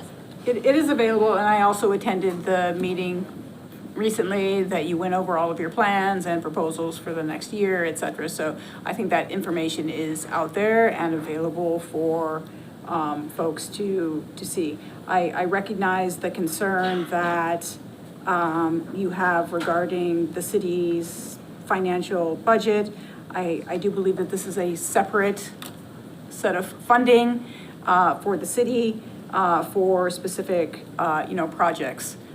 So I don't know that those two things are related. But Councilor Markey, you have a question. I just wanted to also state that I, along with Councilor Schmidt, who's in the back room, and President Denham, we all attended that CPA thing a few weeks ago. I think I bolted a little bit early, but it was very informative, and it kind of laid out a lot of the plans that were coming out. They had pretty much set a lot of what they were doing, and there was several people that came to the mic and kind of like pitched their case before you. I'm not sure, maybe about a month ago, am I remembering correctly? March 19th, there was Okay. a publicly advertised Yes. public hearing of the preservation plan process. I remember that, yep. Other comments? Good. Councilor Jamrell, please. Yeah, I mean, I just want to applaud the CPA committee and Ava as a coordinator there. I remember getting an email like months ago asking for input on what, I think this was as part of the housing partnership to see what we would like to see coming from the CPA. So I really appreciate that sort of proactive outreach that you guys have been doing. I'll also just add or respond to Councilor Kwasinski's point. I think that, we have a committee of appointed individuals, like we have the CPA committee, that's their job to sort of steward these funds. And we also have a member of our city council that sits on that committee to also sort of serve as that accountability and an oversight from us. So I definitely think that it's, incumbent on us to seek out that information and be prepared in advance of this. So I definitely feel, and speaking to the appropriation itself, I think that this is a great idea. I think this is a great use of public preservation funds. I've had the privilege of attending programming at the library annex, and it's an incredible space. So I just support this work. Thank you. Other comments? I wanted to reiterate that the library annex is a fabulous space. I've attended several events there. Many people in the public have. It is indeed a jewel of a public resource. I don't have an issue with the specific project. I just wanted to be sure that I think the public had a full understanding of the overall process of the CPA and how much we're giving here and there and what's left, and are there other plans? For example, we did hear tonight about $1.2 million maybe. Well, how would that affect our priorities? And what would we really look at? I thought a pause to examine this would be appropriate at this time. Not a no, but a pause. The CPA reviews applications on a quarterly basis. And so any project application would come in front of the CPA committee. We're in the midst of fourth quarter of FY26, which applications were received, and we reviewed some of them at the April meeting. We will review the remainder at the May meeting, and then they will vote in May. Our next deadline is in July for the next quarter of applications. As we consider our financial situation, Madam President, the public will be looking at us to be sure that we do everything in our, with regard to due diligence. Otherwise, we could face a situation which would call for a revocation of the CPA legislation as it refers to the city of Easthampton. The city has the right to do that. And I want to be sure that we do have take every expenditure as fully under concern as possible. Otherwise, we could very well lose the funds that have been the jewel of the city of Easthampton. I could go through every single project and how proud we are of the things we're doing with CPA monies. It is the one thing that keeps Easthampton afloat. I don't want to lose it. I want to keep it.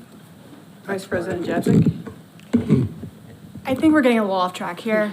And I really, I don't think this is fair to Ava or the CPA committee. I appreciate your comments, Councilor Kwasinski, but I think that perhaps that should be a separate discussion that we have separately. We need to address this particular appropriation request among many tonight. And I think that your concerns are valid and fair. I also feel like perhaps it's been a little bit swayed by the amount of discussion we've had earlier. And I'd like to bring us back to the point at hand, which is this $103,000 and $250 for the library annex design plan.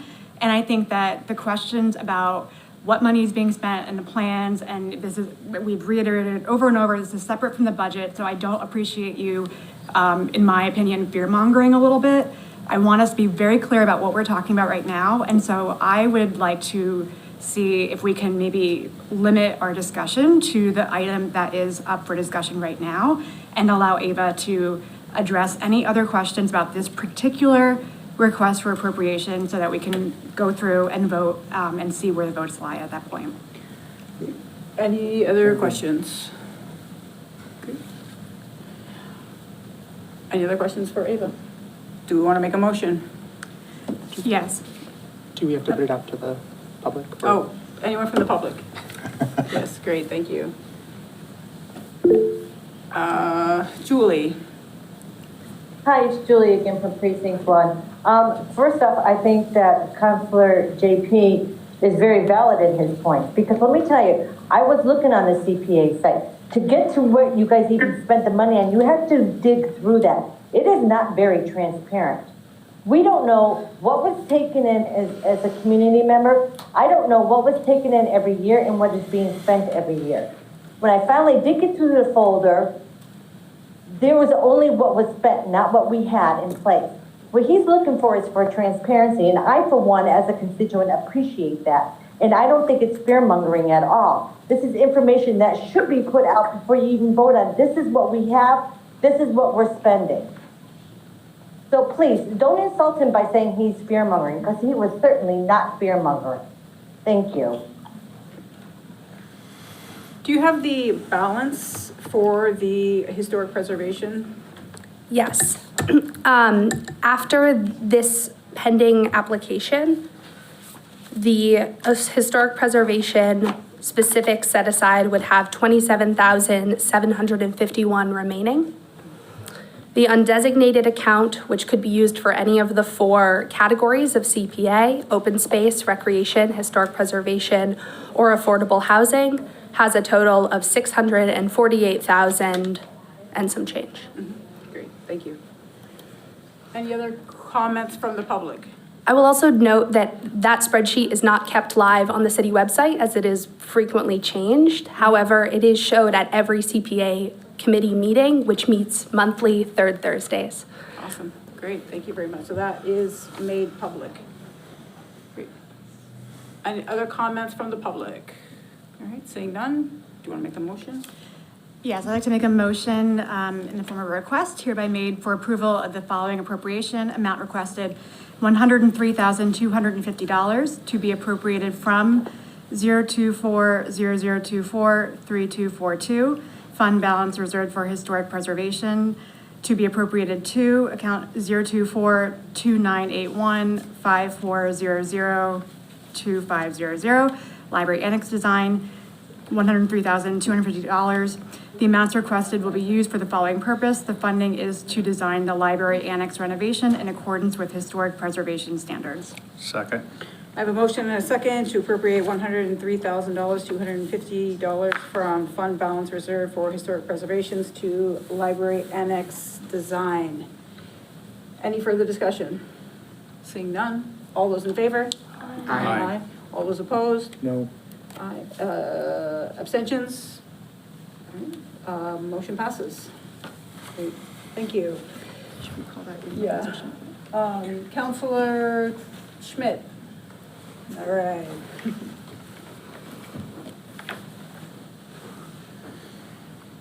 If you could continue with this next CPA for affordable housing. If I may I just clarify to the public Yes. why I left the room? Yes. I just wanted to make sure everybody's aware, just for the purposes of avoiding any suggestion of conflict of interest during that previous discussion. I will be stepping out of the room when that happens in the future as well. Because I work at the library. Because you work at the library. All right, very good. So, I will be doing my best to lead us through the rest of these. It sounded from what I heard that we weren't originally reading it in the form of a motion to start. We kind of had the conversation first. Have the conversation first, and then once the conversation is over, we will read the motion. Okay. And would your preference be for me to do the other CPA appropriation request at this time? Yes, because we have Great. Ava standing. So the second request is for $150,000 from the CPA balance reserved for affordable housing and the CPA reserve fund to be, which those I'm going to save reading those numbers until the motion.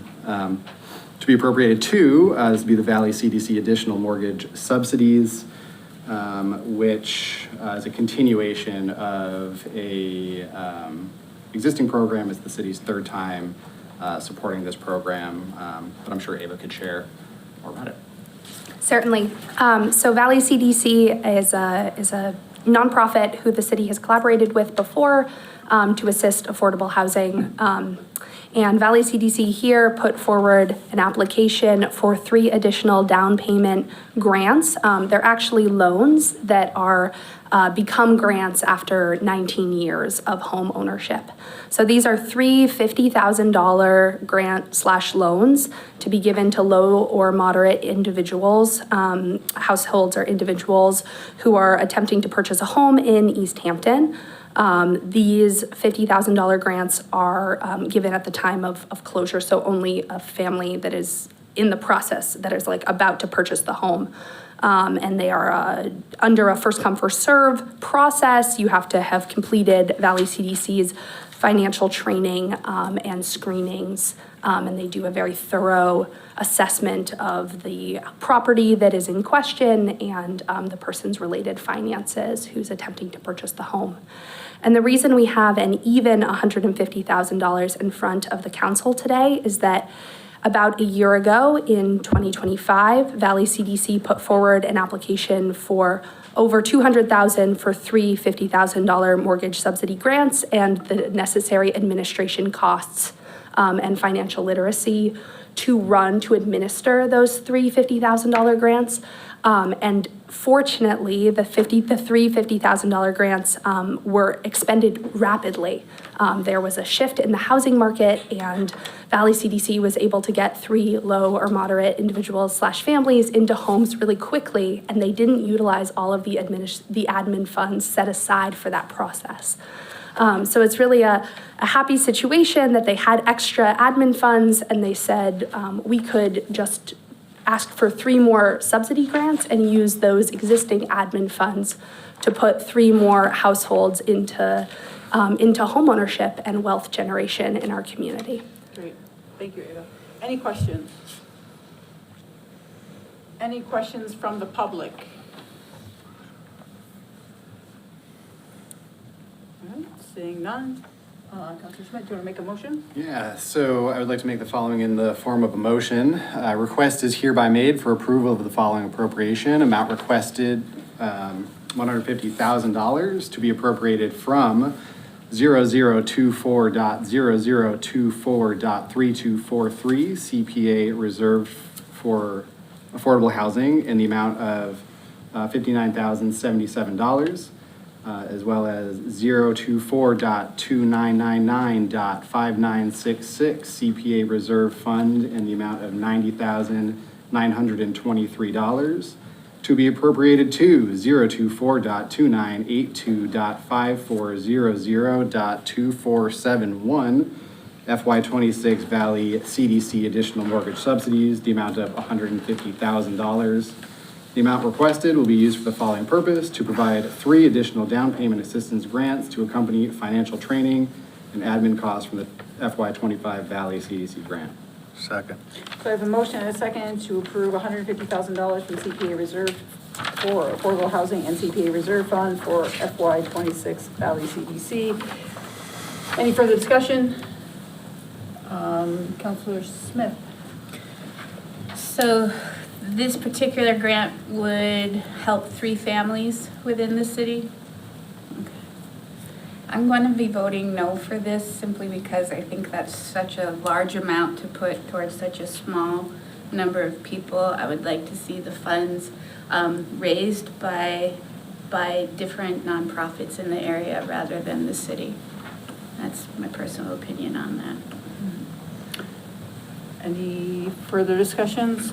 Councilor Kwasinski. I'm very much in favor of anything that has to do with getting folks into stable home housing. But given that I've spoke enough about the overarching need to have a report directly to the council from the CPA committee at this time, I will be voting no. I have a comment. Oh, Councilor Newton. I think I have to agree with Councilor Kwasinski and Councilor Smith. Could you lean into the mic? Oh, yeah. I do actually agree with Councilor Kwasinski and Councilor Smith that it does feel like it's such a limited number of people, and although it is wonderful, I'm concerned at this time about how limited in scope it is. Ava, can you just remind me that, I think you may have said this, and I apologize, but can you just remind me, in the past, they've given grants or these similar funds, but they were too small in order to help people get into the housing. Is that accurate? Yes, there was an FY 2022 CPA appropriation which involved three $25,000 mortgage subsidies. Two of those were spent over a period of 3 years, and one of those was ultimately rolled into the FY25 grant that I mentioned earlier. So those $25,000 grants were not substantial enough given the level of need in our community. One other thing I'll note about Valley CDC is that they do substantial amounts of financial literacy training with those admin dollars that are left over from the FY25 grant that extends beyond just the three individuals they ultimately put in homes. So that's a program that serves the purpose of both educating the people who will utilize the mortgage subsidies, but also educates the broader community about what it takes to become a home buyer, particularly if you're someone of low or moderate means in our community. And I think we're trying to diversify who can live within our community. Councilor Jamla McQuaid. Yeah, I think just echoing off of what you just said, President Denham, I think that we live in a time where we're all aware we're in a housing crisis.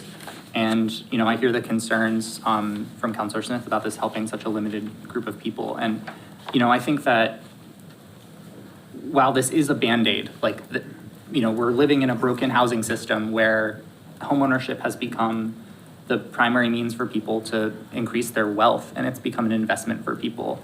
And that has led to homeownership being something that is gated to people who can afford it, who have generational wealth, who have, you know, that's something that, you know, I'll be upfront, I benefited from, me and my partner benefited from when we were able to buy our house, having a big chunk of money that we were able to get generationally.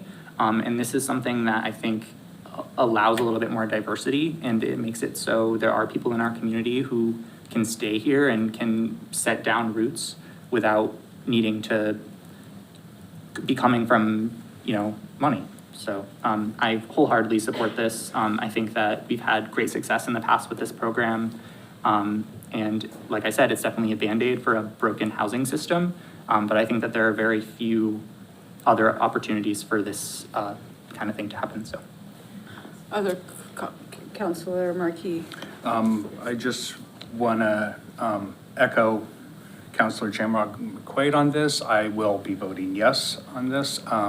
I might be, correct me if I'm wrong, I might be the only renter on council. I do not own my own home.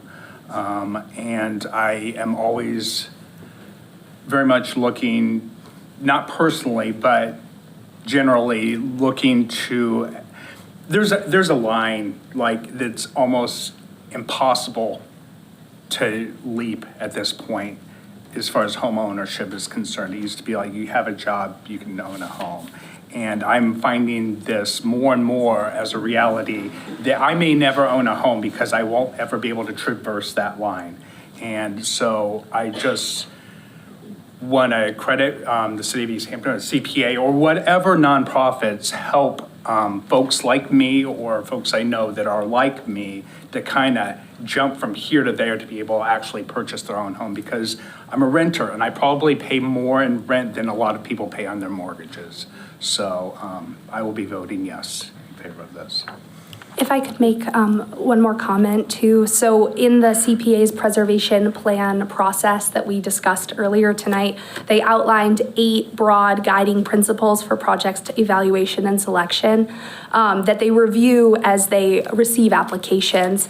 And the first bullet point there, they're in no particular order, but the first one is demonstrates depth of community benefit, produces a major impact on the city or its residents.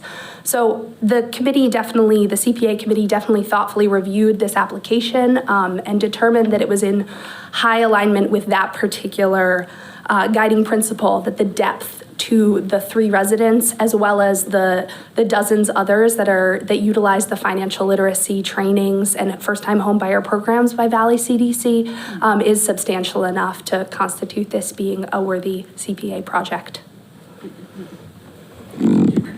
Councilor Schmidt. I appreciate everybody's comments. Very, very well taken across the board. I wanted to reiterate something that I think you mentioned earlier, Ava, which is that this is a 19-year loan that turns into a grant. And so where I do hear, the direct impact is on a relatively small number of folks, I think that particular element encourages the people who are recipients of this money to stay in Easthampton and to continue contributing to the city and the community, be it, time, effort, or financially. And so I see through that the indirect benefits of this potentially being much greater than just the 3. And I just wanted to kind of put that out there for consideration. Any other comments? Councilor Kwasinski. I just want to say, I'm with this program 100%.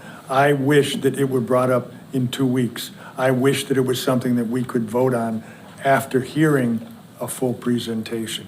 Just after hearing what the mayor put out to us, it just, this is a devastating budgetary crisis that we Again, face. please keep your comments to this item. Trying to explain my feelings and reason for the vote. If this were brought up at any other time, other than a crisis for the fiscal wherewithal of Easthampton, I would say absolutely great idea, great expenditure. I'm with you 100%. Do we need to be 50,000? We probably do, given the cost of housing. Yes. So I'm with this program, the educational benefits. I just wish we all felt that we were getting what I've described earlier as a better, full understanding of the entire picture. Thank you. I think this has been well explained and well justified. Great. Thank you, Councilor Kwasinski. Any other comments? Oh, public comment's already over, sorry. We're in the motion. Sorry. I apologize, we've already said our motion. I do want to say that I am in support of this, and in part, I grew up in poverty, and I know what it is to not have a home. At the same time, I've had the privilege of living in my home for the last 13 years. And in part, that has to do with the fact that my partner and I did a first-time home buyer program class. For anyone who's interested, we're ahead of our payments, right? So it's working. But I do think that this is something that is of benefit. And one of the reasons that I moved to Easthampton was because it was economically diverse. And I think that programs like this allow Easthampton to continue to be economically diverse. I think that is a priority, and I agree with the sentiments of the fact that right now homes are they're incredibly expensive, and I think that people are buying them up in ways that limits who can afford to live here. So I want to thank you for all the work that you've done on both educating this council on the work that goes into these affordable housing grants. Any other discussion? Seeing none. All those in favor? Aye. Aye. Opposed? No. Abstentions? One abstention. Motion passes. Thank you so much, Ava. Appreciate everything you do for us. Thank you all. And I encourage any city councilor to come to a CPA committee meeting at any time. Yes, excellent. Thank you so much. Councilor Schmidt, in the future, just for sake of your own time, when there is an explanation of what it is, you do not have to read all the numbers that are associated with that account. Gotcha. Excellent. All right. Before we get to those numbers, our next one, moving into the. And we can probably just start at the top there. Yeah, moving into the regular supplemental appropriations, we have the request for $48,000 from free cash for EMS overtime callbacks and personnel paramedic stipends. Again, that's $48,000. $39,000 of that is going towards the EMS incentives. Their contract was finalized after the budget was finalized, which is why these funds are remaining to be, they came out of that negotiation process. And then the $9,000 that remains is for the overtime emergency pay. Great. And I believe Chief Norris is on the call, if he's still there, or we have Deputy Chief as well to weigh in if necessary. Chief Norris, are you on the call? You are there. Good evening, everyone. Chris Norris, Fire Chief, City of Easthampton. Can you hear me okay? We can hear you. All right. And we see Deputy Chief Benson in the back. He's quite upset that he's not the one speaking now, but go ahead, Chief Norris. Yes, and feel free to call him to the podium if need be. But I apologize I can't be there in person, but thank you for bringing this forward. As Councilor Smith outlined, this request here is really based on the settlement of the union's collective bargaining agreement after the budget was already finalized for this fiscal year. So that's what we're looking at for this upcoming reading of the $39,000 and the $9,000. I'm happy to answer any questions from anyone. Any questions? So Chief Norris, as I understand, these are contractual obligations? Yes, that is correct. The $39,000 one is for their paramedic incentive pay for every member of the collective bargaining agreement. And then the $9,000 is contractual requirements, mainly for the callbacks for the town of West Hampton, which the city of East Hampton has a signed contract to provide 100% BMS services to that community. Great. Any questions for Chief Norris? Any comment from the community? Any comment from anyone online? Okay. Do you want to make a motion? Yeah. I'd like to make the following in the form of a motion. Request is hereby made for approval of the following appropriation. Amount requested, $48,000 to be transferred from free cash to be transferred to 2310.5131, the amount of $9,000, as well as 2310.5142 in the amount of $39,000. The amount requested will be used for the following purpose. The $9,000, the funds will go towards the EMS overtime callbacks for the remaining part of the year, as well as funds for personnel paramedic stipends needed due to a change in contractual requirements. Second. I have a motion and a second to approve $48,000 from free cash to EMS overtime callbacks and personnel paramedic stipends. Any further discussion? Seeing none, all those in favor? Aye. Aye. Opposed? Abstentions? Motion passes. Great. The next Awesome. is. Thank you. Oh, no, don't, go ahead. Keep Next going. is for $79,500 to be taken from free cash for a variety of purposes from the Easthampton Fire Department, including $7,500 for overtime pay, $33,000 for sick leave buyback, which is a state requirement when one of our firefighters retires, $27,500 for vacation buyback, same deal. $4,000 for their uniform allowance, also following a contractual change, and then $7,500 for a handicapped accessibility button to be installed on the front door of the safety complex.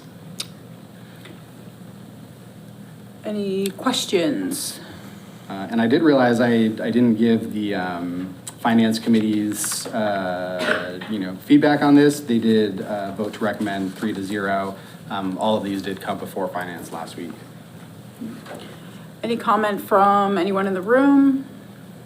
Comment from anyone online? Seeing none, do you want to make a motion? Yes. So I'll make the following in the form of a motion. Request is hereby made for approval of the following appropriation.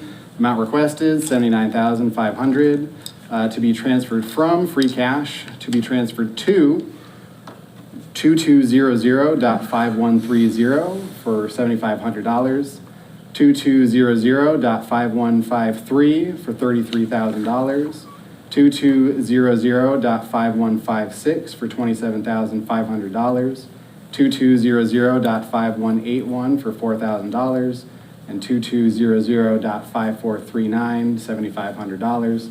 The amount requested will be used for the following purposes: overtime needed for the remaining fiscal year, needed sick leave buyout for retirement, needed for vacation buyout for 2 personnel, IOD and retirement, needed for uniform line item due to a contractual change, and request to bring the public safety complex into current compliance for handicapped accessibility. Second. So I have a motion and a second to approve $79,500 from free cash to miscellaneous sick leave and vacation buyout, overtime, uniform, and handicapped accessibility for the public safety complex. Any further discussion? Seeing none, all those in favor? Aye. Opposed? Abstentions? Seeing none, motion passes. Okay. The next one is for $500,000 from our enterprise retained earnings to fund the enterprise stabilization fund. Also voted 3-0 by the finance committee.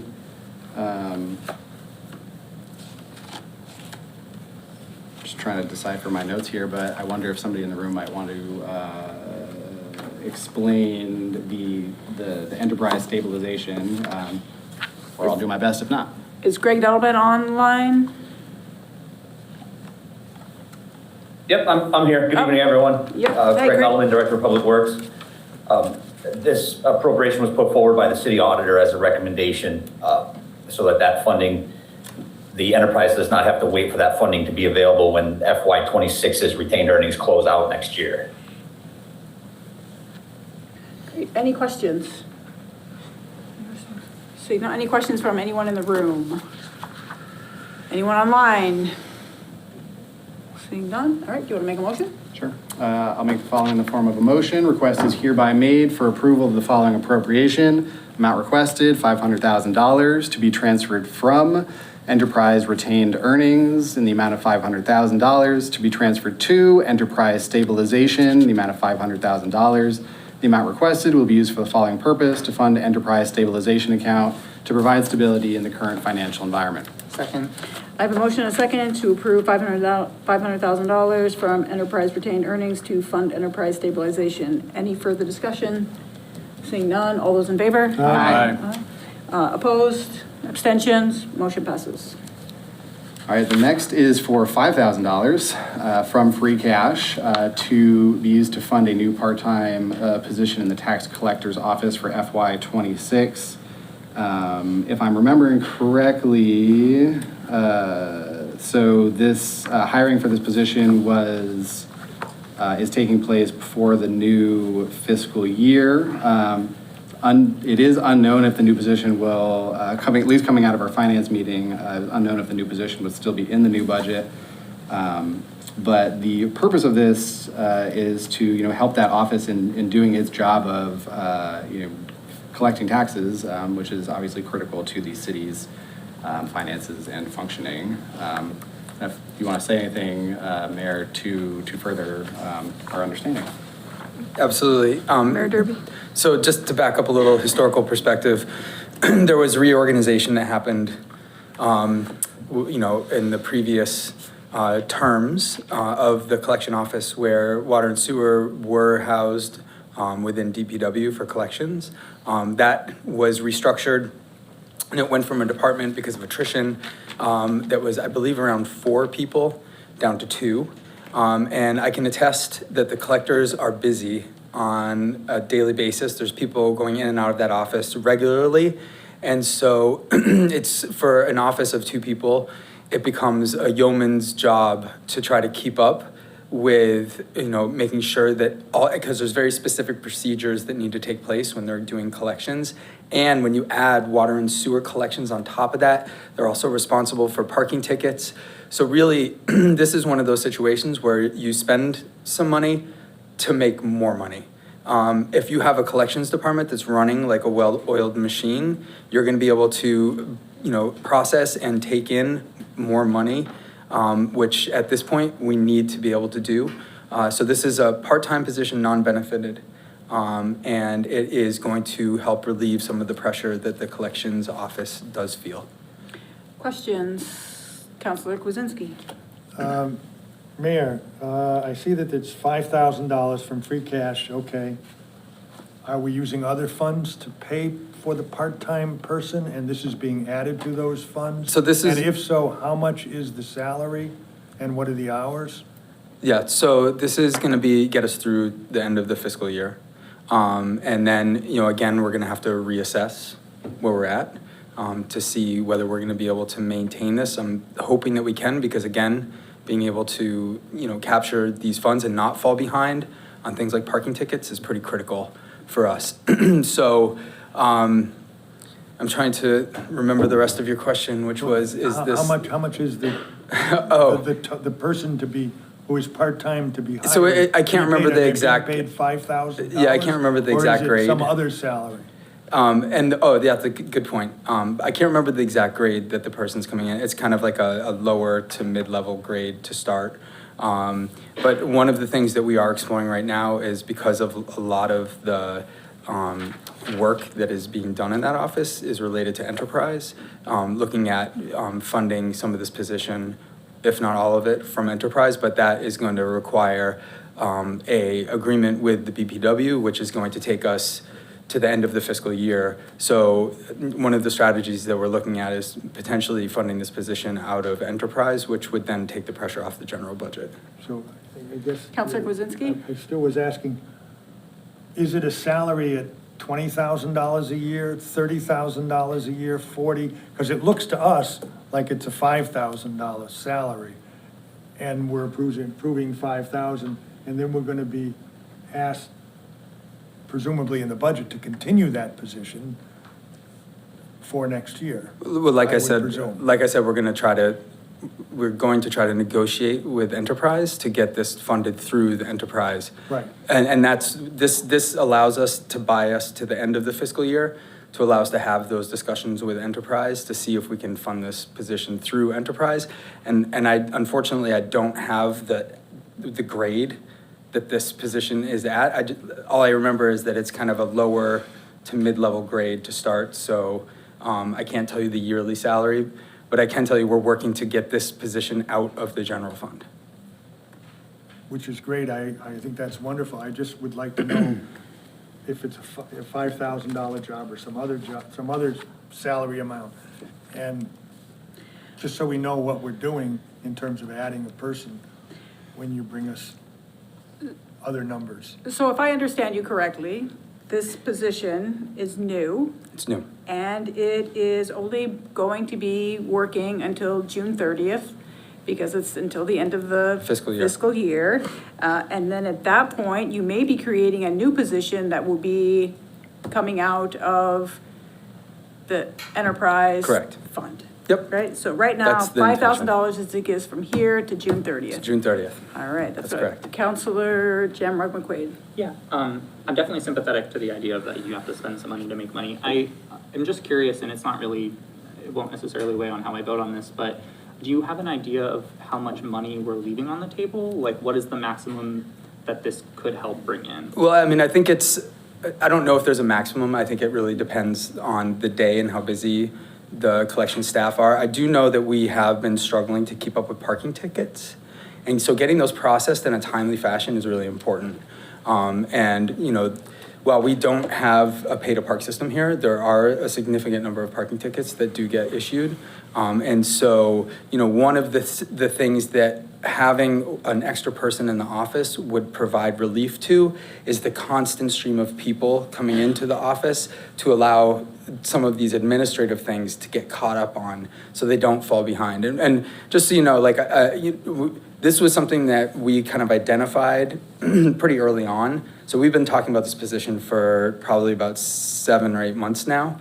And we've tried a lot of other things to try to help the office that didn't cost any money. So trying to reduce the times when people can come in and pay their taxes, to give the staff a little bit more time to process stuff and to get caught up. And it's still, they're just so slammed that even that extra time didn't really give the relief that we were hoping it would give. And so, you know, this really is a bit of a pressure valve to allow them to have the space to get caught up.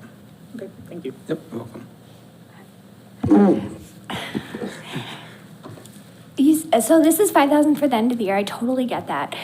Is this listed as a temporary position, or will this person, if you cannot fund it through enterprise, would it be considered a layoff if you are not able to fund it for FY27? I am not exactly sure how it was, and that would be a question for our HR director, which I don't think she's on the call. But she potentially Emily, could. I'm sorry. Emily Russo? There she is. So the question is this written, or I don't know if the person's hired already, is it written as a temporary position that ends on June 30th, or is this an ongoing position that could potentially be a layoff if we don't get the funding for FY27? It would be an ongoing position. It was not listed as temporary. And as far as the grade and wages go, it would be in line with the clerical positions that fall within the union. It is not unionized, but it does fall under the union contract as far as wages. So I think that would leave it at a grade C, which would be somewhere between $22 and $25 an hour, I believe, is where we hired. So if we can't fund this for 27, does it mean that we would have to pay like unemployment benefits at that point to this position? Yes, that is correct. Any other questions? That was a very good question that was just asked. Thank you, Councilor Newton. I think in light of any comments from the public? Any comments from anyone online?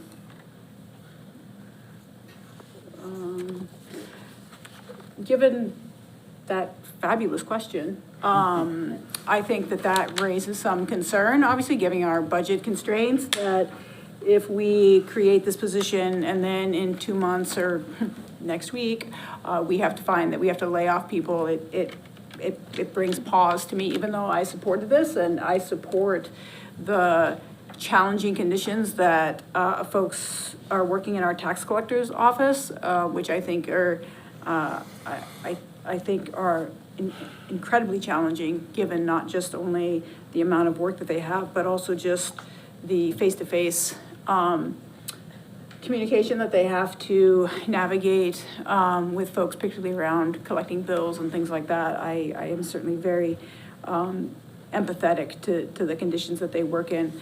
However, this does create a financial question for me in regards to this. Any further, that being said, I will take a motion. I have a further comment, if I may. Yeah, which is just, I did want to note, we did not have all of this information at the Yes. time, and so the Finance Committee did move to move this forward with no recommendation. That's right. And I kind of want to echo that as well. I think that this is an important perspective, and I feel as though, if somebody were brought on early to help early, they're going to need to be trained, and I feel like by the time they are up and running and helping the individuals in the office, as opposed to just taking more of their time to train that person, to then have some uncertainty about whether or not it will appear or how it would appear in the new budget, definitely grants me some pause as well. May I ask? Councilor Kwasinski. I was wondering if I might ask a question of the Human Resources Director? Yes. Emily Russo, yes? Yes, I'm And here. that question was, since this seems to hinge on the temporariness of the position, if this were posted as a temporary position and not a more formal employee position, but something where we needed someone to come in, work on projects as I'm gonna call it a consultant, but not a consultant, would there be unemployment requirements or that would have to be, unemployment expenditures that would be become a burden on the city? Or could it be done in a temporary way? Likely, we would still have to pay unemployment expenses. They would be very minor, given the salary and the amount of hours this employee works. So they calculate unemployment based off of a percentage of an employee's weekly wages. And so it wouldn't be an astronomical amount. It would be very, very minor. Yeah, follow up? Councilor Kwasinski? I had been told that unemployment benefits were to be paid at about 33% obligation of the municipality. I don't know if that's an accurate figure or an inaccurate figure, or some other calculation would be involved. And maybe it's just a formula that is very complicated. But can you elucidate that for me? I don't have the exact percentage in front of me right now. I'd have to look it up, but it is Massachusetts general law mandated percentage. So, and then there's a maximum amount that an employee can receive and a maximum amount of weeks that they can receive it for. There are various factors that go into that, but they do a calculation and the state would make that determination. Great, thank you. Vice President Jacek?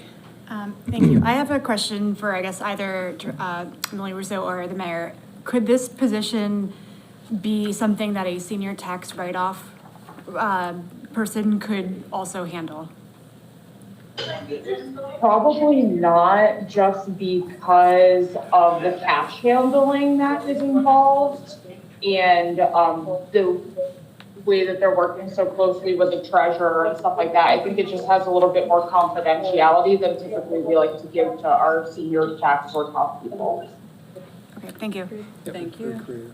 Any other comments?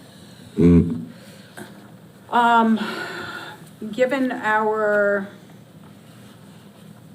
unknown financial circumstances, is this an item that we would like to maybe withdraw without prejudice until we find out in a couple of weeks, perhaps, what we might be fiscally able to do? And if so, would you like to make that motion? I would, yes. So I would make a motion to withdraw without prejudice the supplemental appropriation request made for $5,000 transferred from free cash to be transferred to the collector part-time. Do we need more than that to withdraw the motion? Just read the whole motion. Okay. To fund a new clerk's position in the tax collector's office for the remainder of FY 2026. Second. So I have a motion and a second to withdraw the motion for $5,000 from free cash to fund new part-time position in tax collector's office for FY 26. Any further discussion? Just to clarify, without prejudice. Without prejudice, thank you for that. Any further discussion? Seeing none, all those in favor? Aye. All opposed? Abstentions? Seeing none, motion passes. Great. All right. The next one for $29,907.49. You see is to be transferred from free cash to be transferred to this number that you see here, but essentially for the purposes of requesting, or rather, to put forward a portion of the total cost of the city's disaster recovery infrastructure project. That entire project is $59,446.90. There are two kind of main expenses to go along with that. One being two PowerEdge R670 servers, which cost $41,958.70, as well as one PowerVault ME5224 storage system, which costs $17,488.20. This equipment would be necessary to support timely recovery of the city's critical on-premises systems in the event of a hardware failure, cybersecurity incident, or prolonged outage, and to reduce the risk of disruption to essential municipal operations and services. And I will note, this was another one that the Finance Committee voted to move forward without a recommendation. We were unable to get additional information from the technology department at the time. And so I don't know if we have a representative from that department here with us now. Karen, are you on the call? Karen? Yeah, there you are. Karen Kamahout, are you on the call?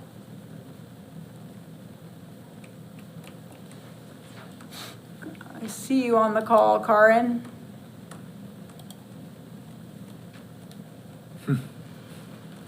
Looks like she unmuted herself too. Yeah. So.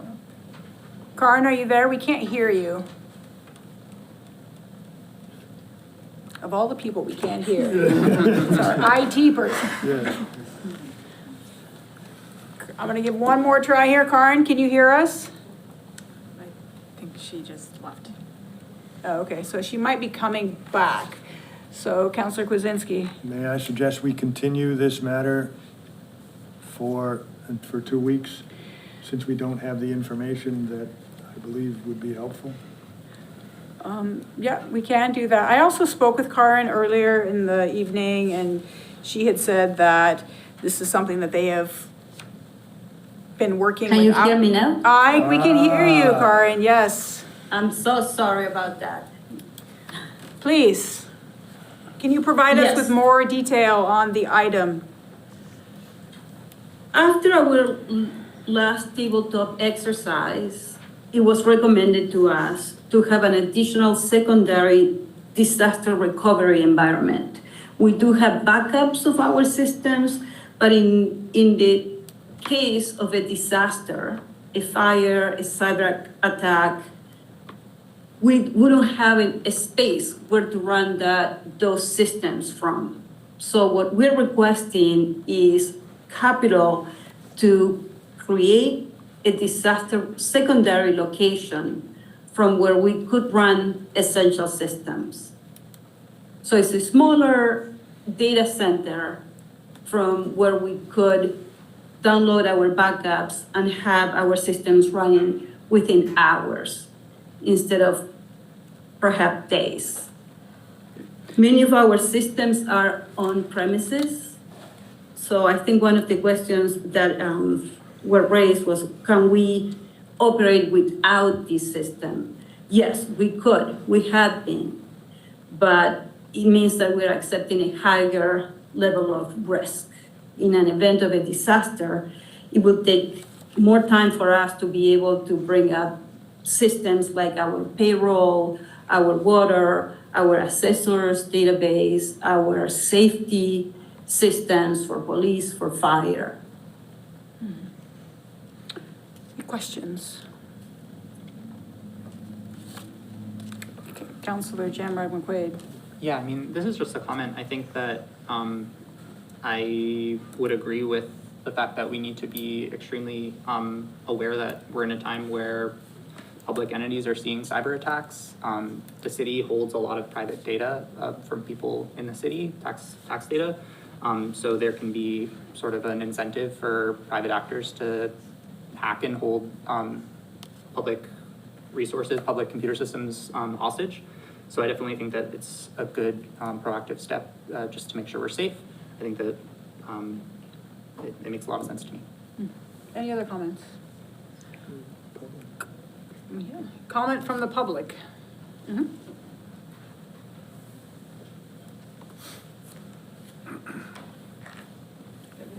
This is my area. Chris O'Connor, Ashley Circle.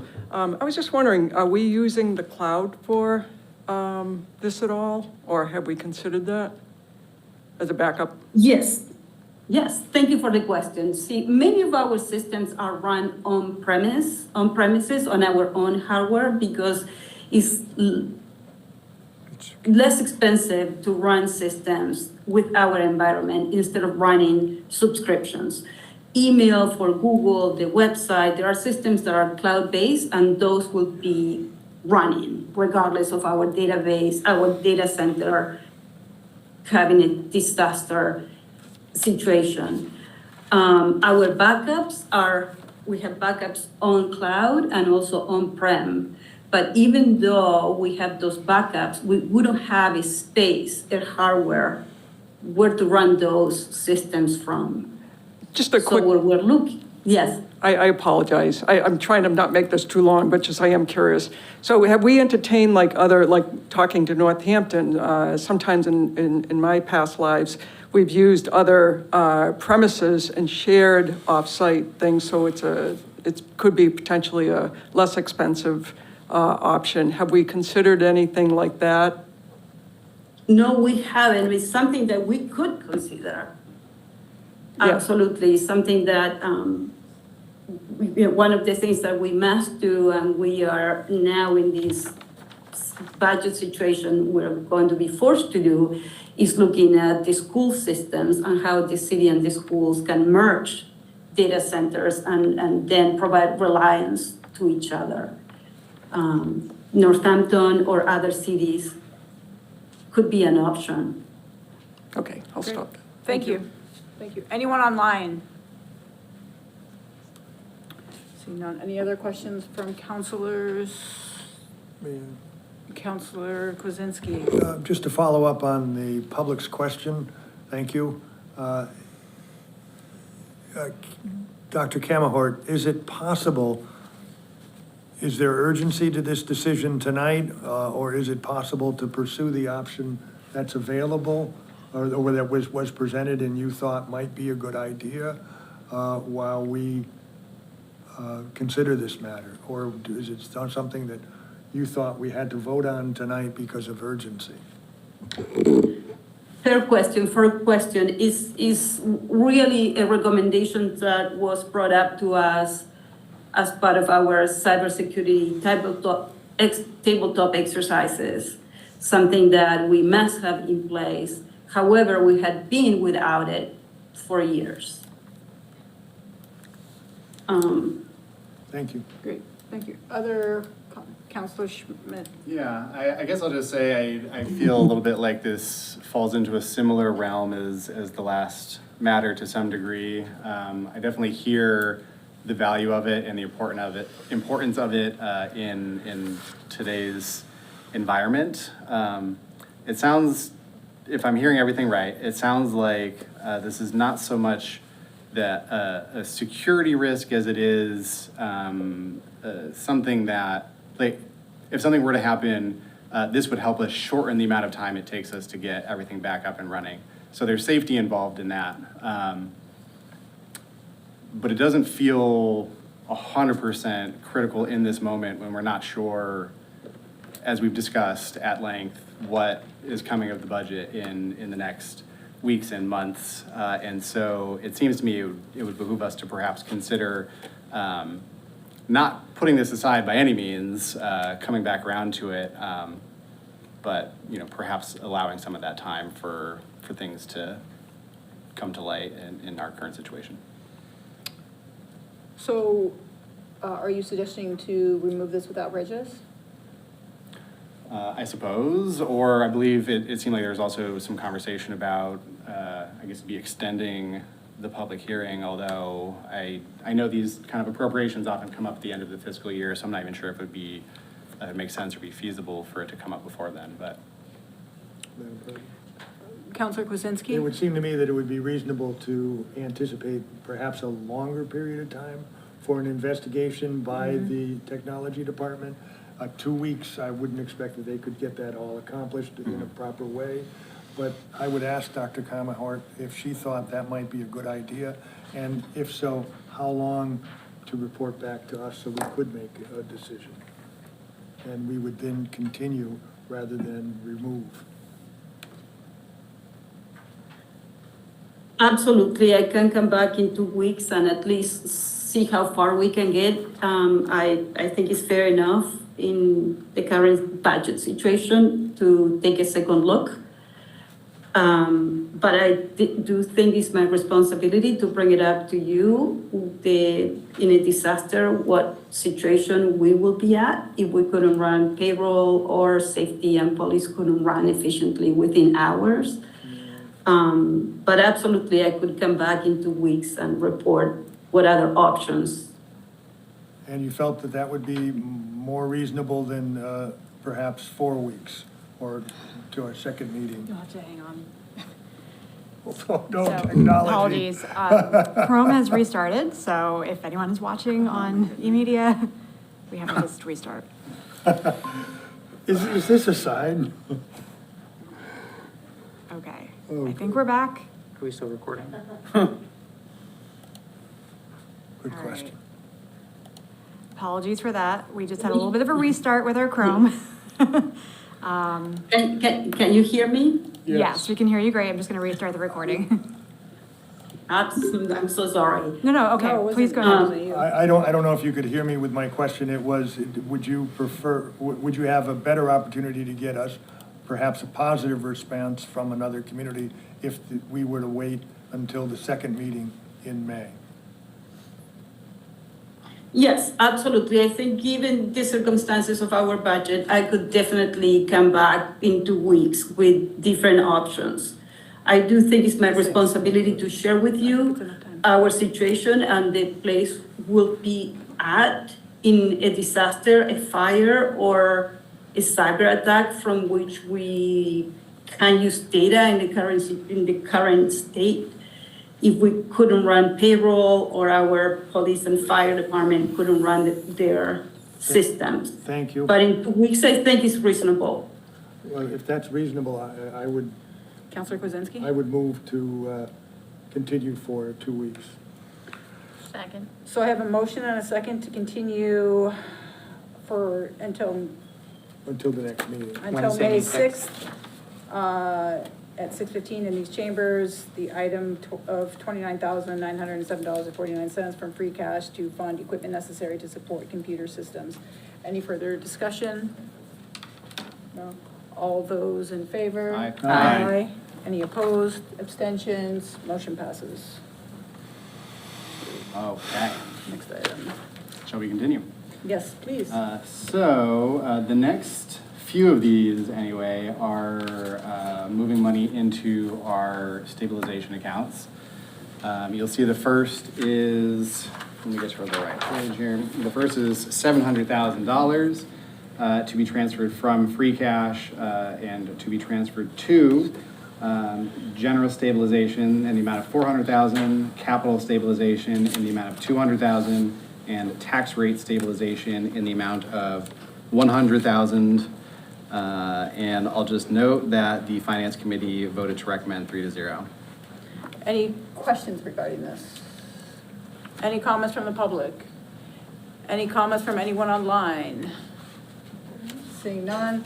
Counselor Schmidt, would you like to make a motion? I would like to read the following in the form of a motion. Request is hereby made for approval of the following appropriation. Amount requested, $700,000 to be transferred from free cash to be transferred to Fund 084.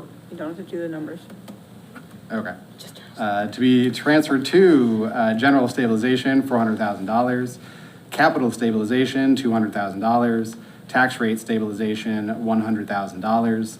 The amount requested will be used for the following purpose: to fund general stabilization, to provide stability in the current environment, to fund capital stabilization to meet capital needs, and to fund the tax rate stabilization to help reduce the impact of debt exclusions on the tax rate. Second. So I have a motion and a second to move $700,000 from free cash to general stabilization. Oh, I'm sorry. $400,000 to general stabilization, $200,000 to capital stabilization, and $100,000 to tax rate stabilization. Any further discussion? Seeing none. All those in favor? Aye. Aye. Any opposed? Abstentions? Motion passes. Great. The next is another transfer. It's the amount of $364,429.44. Transferred from the Mount Tom Trailhead Park Development to be transferred to capital stabilization. The funds will be used to return them to the Capital Stabilization Fund. The funds were originally allocated to demonstrate fund availability for the state park grant application related to the development of the Mount Tom Trailhead Park, and so are no longer needed for that purpose. Any questions? Any questions from the public? Any questions online? Seeing none, would you like to make a motion? Make the following in the form of a motion. Request is hereby made for approval of the following appropriation. Amount requested, $364,429.44 to be transferred from Mount Tom Trailhead Park Development, $364,429.44 to be transferred to Capital Stabilization, $364,429.44. Second. I have a motion and a second to transfer $364,494.44 from Mount Tom Trailhead Park Development to capital stabilization. Any further discussion? Seeing none. All in favor? Aye. Opposed? Abstentions? Motion passes. Okay, we have another transfer of $247,901 transferred from a FY22 land grant for Reservation Road. In that amount, which will be transferred to the General Stabilization Fund. The requested funds will be used To return to the stabilization fund, they were originally utilized for the acquisition of 5.5 acres of open space on Reservation Road, covering the purchase price, closing costs, and due diligence expenses. And were not used for that purpose. Any questions? Any questions from the public? Any questions online? Seeing none, do you want to make a motion? Following in the form of a motion, request is hereby made for approval of the following appropriation. Amount requested, $247,901 to be transferred from FY22 land grant for Reservation Road. The amount of $247,901 to be transferred to general stabilization.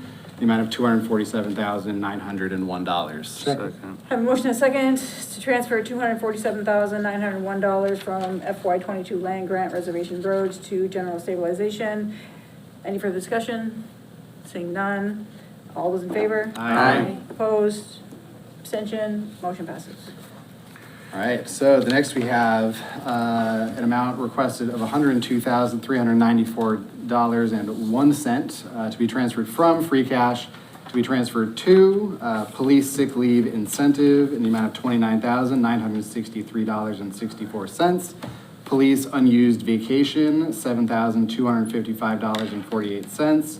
Police overtime, $56,274.89. And police dues and memberships in the amount of $8,900. The amount requested will cover the following. Wait, it's okay, you don't have to read that. Do you want to just ask?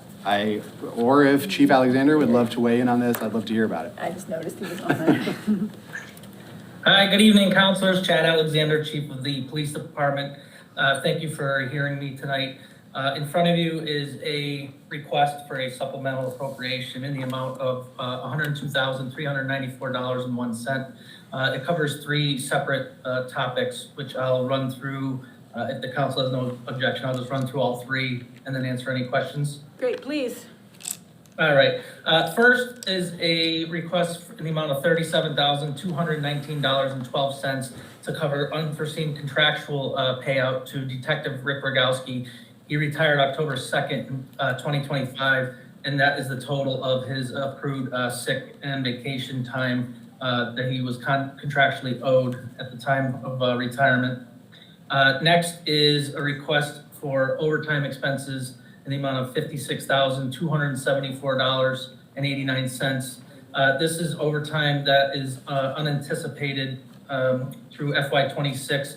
The majority of this request is due to, we have 5 members, full-time members, that are members of the National Guard. 2 of them did extended deployments of approximately 60 days throughout the year, which required overtime. And then one officer, Officer Ryan Karolidis, he was actually deployed to South Africa for a total of approximately 400 days.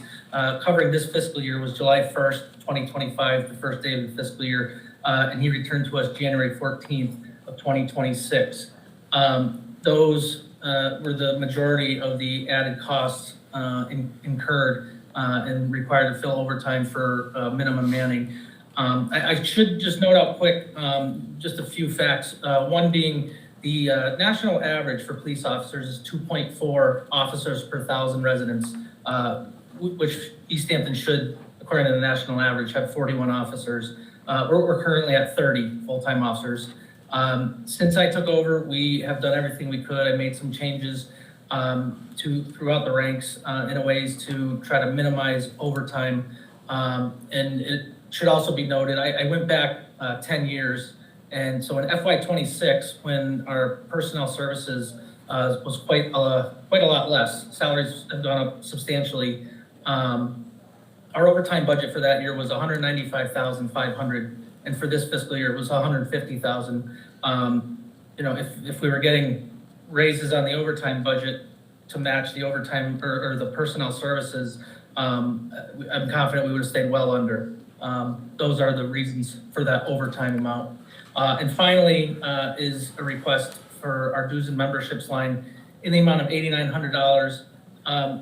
When I was appointed chief, then Mayor LaChapelle made it clear that her top priority, and I concurred with her, was to pursue becoming accredited through the Massachusetts Police Accreditation Commission. Along with that, our annual costs in the amount of $3,220, which was prorated because we didn't actually join until a few months into the fiscal year, and our budget was already approved and voted on prior to me taking over. The additional $59.50 it's a cost for a personnel management program. It's actually going to fall under the IT department going forward. It's a cloud-based program which essentially covers all things policing, specifically to policy management. I met with Dr. Kamahart. We spoke with different companies, and this was by far the best suit for our department, as well as was the cheapest of the available programs. So we decided to go with that. So that amount will be going to IT, but the bill did have to be paid for this year. And those are the 3 items that I'm requesting the appropriation for. Great. Anyone have any questions? Any questions from the community, public? Anyone online? Seeing none. Counselor Schmidt, do you want to make a motion? I will make the following in the form of a motion. Request is hereby made for approval of the following appropriation. Amount requested, $102,394.01 to be transferred from free cash. To be transferred to police sick leave incentive, $29,963.64. Police unused vacation, $7,255.48. Police overtime, $56,274.89. Police dues and membership, $8,900. Second. The amount requested for the purpose. The amount requested, I'm sorry, we hadn't been doing that for the past couple. Sorry. But happy to do it. The amount requested will be used for the following purpose: to cover the cost of the contractual payout for the retirement of Detective Rick Rogalski, effective October 2nd, 2025. To cover a shortfall in overtime as a result of 1 officer on military deployment for approximately 6 months in FY26, 2 officers on extended periods of deployment with the U.S. military, 5 officers serving intermittently with the National Guard, 1 new officer in the Massachusetts Municipal Police Academy until May 7th, 2026, and minimal special officers available due to the police reform bill and post requirements, as well as to cover the cost of seeking accreditation through the Mass Police Accreditation Commission. This requires an annual membership with MPAC at $3,220 annually, with a prorated cost for FY26 at $2,950, and a policy management system with PMAM Human Capital at $5,950 annually. Second. So I have a motion and a second to transfer $102,394.01 from free cash to police sick leave incentive, unused vacation, overtime, and dues. Any further discussion? All those in favor? Aye. Aye. Opposed? Abstentions? Motion passes. Thank you, counselors. Thank you. Thank you. So next, Yes. we have a request of $200,000 to be transferred from enterprise retained earnings to be transferred to FY26 water meters. The amount will be used to fund the purchase of water meters and associated metering equipment. I'll just say on this that we did vote to recommend 3-0. And I'll just remind folks, these are enterprise funds, so it's essentially money raised by the Department of Public Works, or, the Water Department, for the purpose of, providing those services. And so this is a way to sort of turn that money back around and invest it back into the city to improve those services. Greg Nuttleman, are you on the line still? Yeah, I'm still here. Yep, do you want to speak to that? Sure, Councilor Schmidt pretty much covered it. In the early 2000s, the water department really started making an effort towards touchless metering equipment that operate off of a radio, and they have about a 20-year battery lifespan in them. So we're seeing an increased amount of failures in every reading cycle that we're going through. So we just need this additional funding to be available to keep up with the equipment that is needing to be replaced. Great. Any questions? Councilor Kwasinski? Just a question for Mr. Nuttleman. Refresh our memory, please, my memory, in terms of where normally these funds come from. Are they proposed in your budget, or is this something that always goes to retained earnings? So we've generally, there is a line item in the water and sewer budget for water meter replacements. However, we've also historically funded it through a capital appropriation. So a dual system of funding this. Okay, thank you. Sort of, yeah. Any further questions? Questions from the public? Anyone online? Want to make a motion? Make the following in the form of a motion. Request is hereby made for approval of the following appropriation. Amount requested, $200,000 to be transferred from enterprise retained earnings, $200,000 to be transferred to FY '26 water meters, $200,000. The amount requested will be used for the following purpose. The appropriation will fund the purchase of water meters and associated metering equipment. Second. The motion and second to transfer $200,000 from enterprise retained earnings for water meters and metering equipment. Any further discussion? Seeing none, all those in favor? Aye. Aye. Opposed, abstentions, motion passes. All right, we have another request from DPW. The amount requested is $150,000, also transferred from enterprise retained earnings. This would be transferred to the FY '26 WWTP concrete floor repairs account for $150,000. It would fund concrete floor repairs in the sodium hydrochloride containment area at the wastewater treatment plant. Greg Nettleman, do you want to speak to this item as well? Yeah, so we did appropriate some retained earnings funding a few years ago for what we had anticipated to be a significantly smaller resurfacing project on the floor in the sodium hypochlorite containment area at the plant. When we got into that work and found some significant deterioration that was not just superficial, that needed further evaluation and some structural assessment. So it's just turned into a much larger project, but this funding will cover complete repair of that and restore our ability to store bulk sodium hypochlorite at the wastewater plant. Any questions? Comments? I just want to make a comment. I said this the other day also, Director Nettleman, but I just want you to know that we recognize that the employees at the wastewater treatment plant deal with a lot of harmful chemicals, and certainly the work that they do is greatly appreciated to keep the public safe and whatnot. So certainly appreciate all the work that your department is doing in regards to that. Any questions from the public? Comment from Councilor Jamrock McQuaid. Yeah, because Councilor Peak isn't here to make the comment that he makes in this case, I think that he would definitely say that there's studies to be shown that wastewater treatment operators and wastewater treatment has saved more lives than doctors in the past 100 years. So I think that this is really important that we support and make sure that this is a critical public safety issue. So. Yeah, great, thank you. Thank you. Any other comments? All right, I will take a motion. Okay, I'll make the following in the form of a motion. Request is hereby made for approval of the following appropriation. Amount requested, $150,000 to be transferred from enterprise retained earnings, $150,000 to be transferred to FY '26 WWTP concrete floor repairs, $150,000. The amount requested will be used for the following. The appropriation will fund concrete floor repairs in the sodium hydrochloride containment area at the wastewater treatment plant. Second. I have a motion and a second to transfer $150,000 from enterprise retained earnings to FY '26 wastewater treatment plant concrete floor repairs. Any further discussion? Seeing none, all those in favor? Aye. Opposed? Abstentions? Motion passes.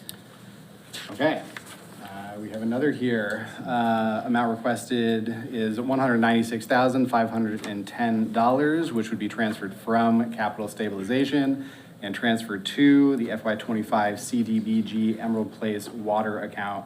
This appropriation would fund construction restoration work on Emerald Place, including pavement, sidewalks, and landscaping. I'm going to let Director Nettleman speak to this in length, but I'll just note that this ties back to some of the work that I believe was already done over in that area, replacing a water main, I believe unexpectedly. It was an asbestos main, which cost quite a bit, but essentially there was less room than expected, and so some additional work needed to be done, resulting in an overrun from construction. But Director Nuttleman let me know if I forgot anything. No, that's basically all of it. It was a pretty challenging project, just in the limited right-of-way width there and a limited ability to work and get the new main installed. It was significant. We can abandon the asbestos cement pipe in place, but in this situation, we were not able to do that, and a lot of it had to be removed, which led to some additional cost and led to additional blacktop needing to be removed, which led to additional cost. So it just kind of snowballed from having that limited right-of-way to work within. Great. Any questions? Counselor Newton. Thank you. Why is this one not coming from enterprise retained earnings? The city auditor recommended this appropriation be from city capital stabilization funds due to the nature of the work remaining on the project. Is it eligible She to? had feelings with the funding going back to capital stabilization from the Mount Tom project that she recommended it come from capital stabilization.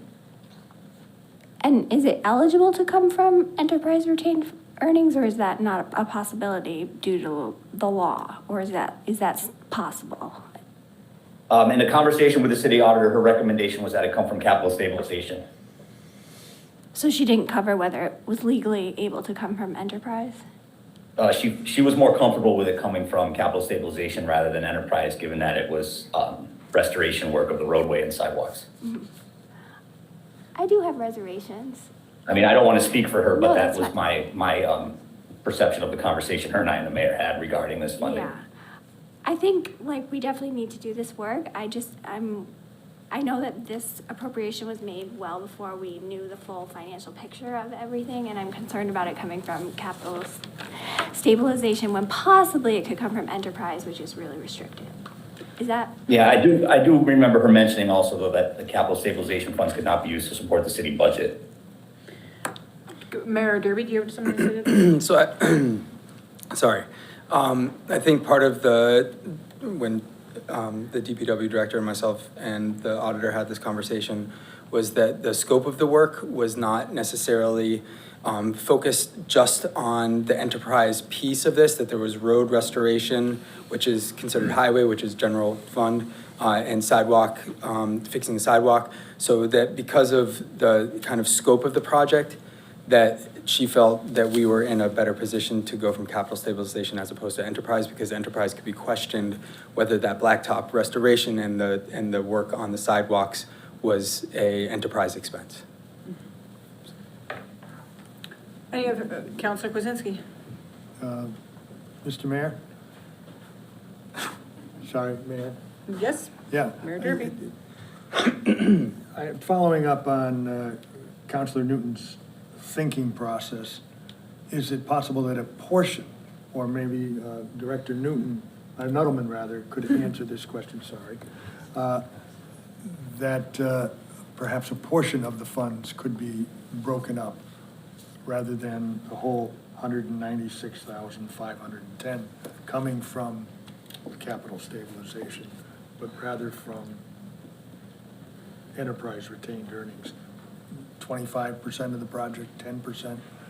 Maybe Director Nuttleman can comment on that. I don't feel like I have enough information to comment on that. Thank you. Yeah. Director Nuttleman, can you comment on that? Yeah, I mean, I would say that the enterprise is on a solid enough footing to certainly contribute to this. Or of the mindset that I don't argue with the city auditor, and this is the way she wanted to fund it. So that was the way this appropriation was put forward. I just wonder if it's brought back to her, maybe she'll come back with a recommendation that it be broken up, and we'd rather see that than not. So I would entertain be in favor of a continuance on this matter. Other comments? The only thing I'd like to add to that is we do have some people in the neighborhood out there waiting for their yards to be restored, their sidewalks, their front walkways to be put back together. And we were unable to sign a change order with Baltazar to get that work underway as this waits. Vice President Jadzik? Yes, thank you. Yes, I just wanted to reiterate what Director Nuttleman just said. So this particular neighborhood has been under a lot of construction work. They've endured a lot over the last several years, really, but this particular project was pretty disruptive. So I am inclined to say that if the auditor felt that this was the right way to approach it, I would not want to delay the process because these residents have been waiting to have basically their front lawns and their sidewalks restored. I am heartened to see that we've already allowed for the cash from the Mount Tom Trailhead Park redevelopment to go back into capital stabilization, which more than covers this entire amount. So I think that to me feels like a good balance in terms of some of the dynamics that we've been chatting about. Other comments? I do have some other cost information for this, if you'd like me to just explain a little bit more about the city's share and what came from CDBG to support the whole effort. I think we're looking at it. Are you're, I'm not- I think we're good. I think we're good. Okay. Greg, or Director Nottleman, thank you. Did you want to make a motion? Yeah, so I'll make the following in the form of a motion. Request is hereby made for approval of the following appropriation.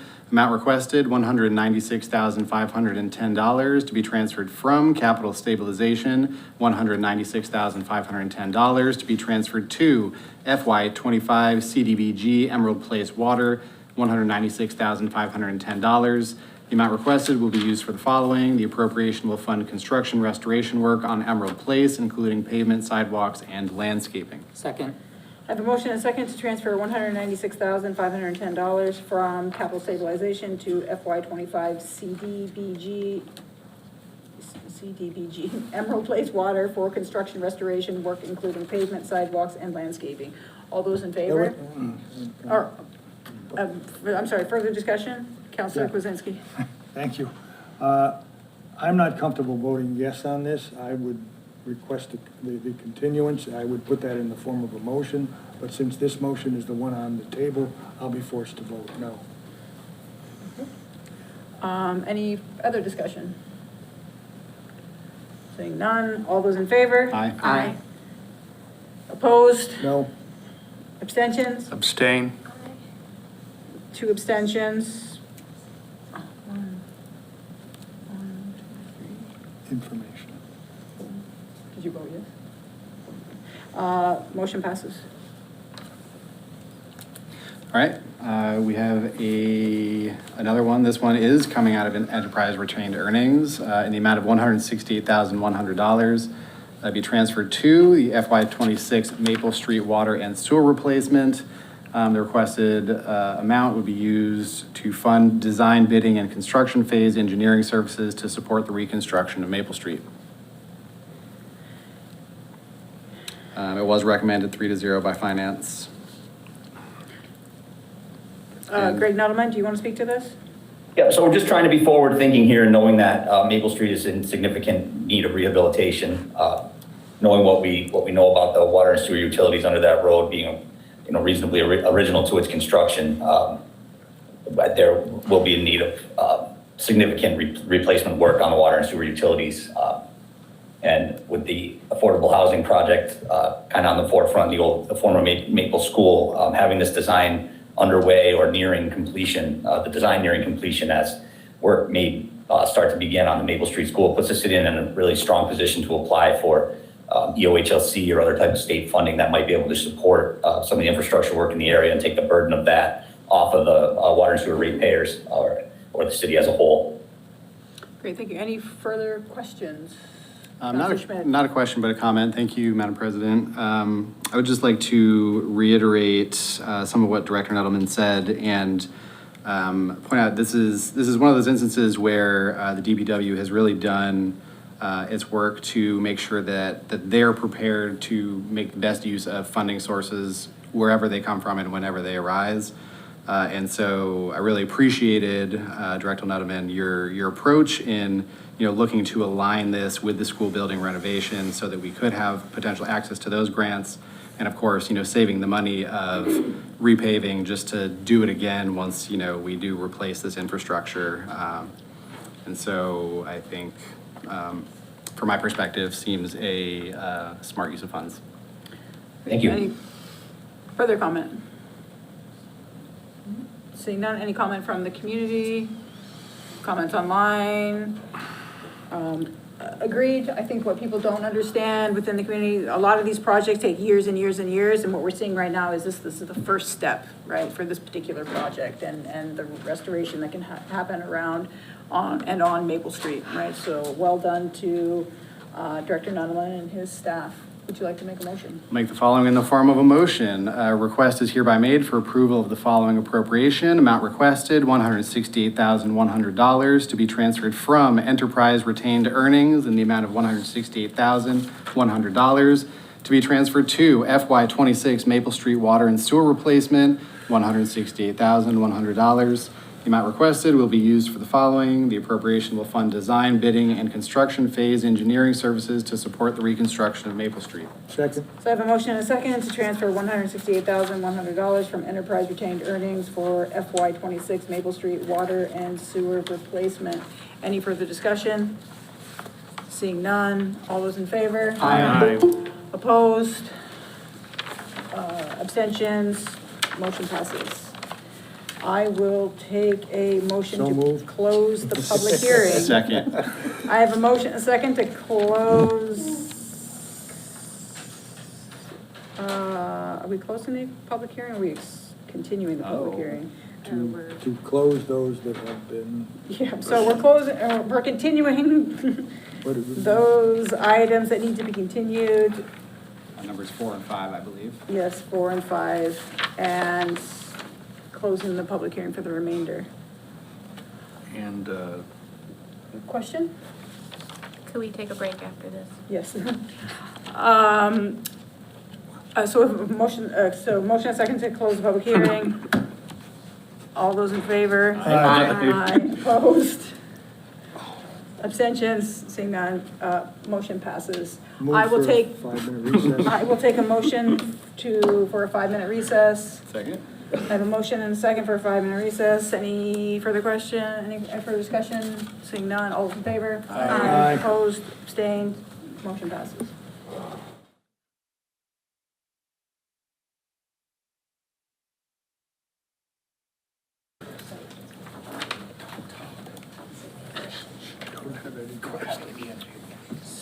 So we are back after our public hearing.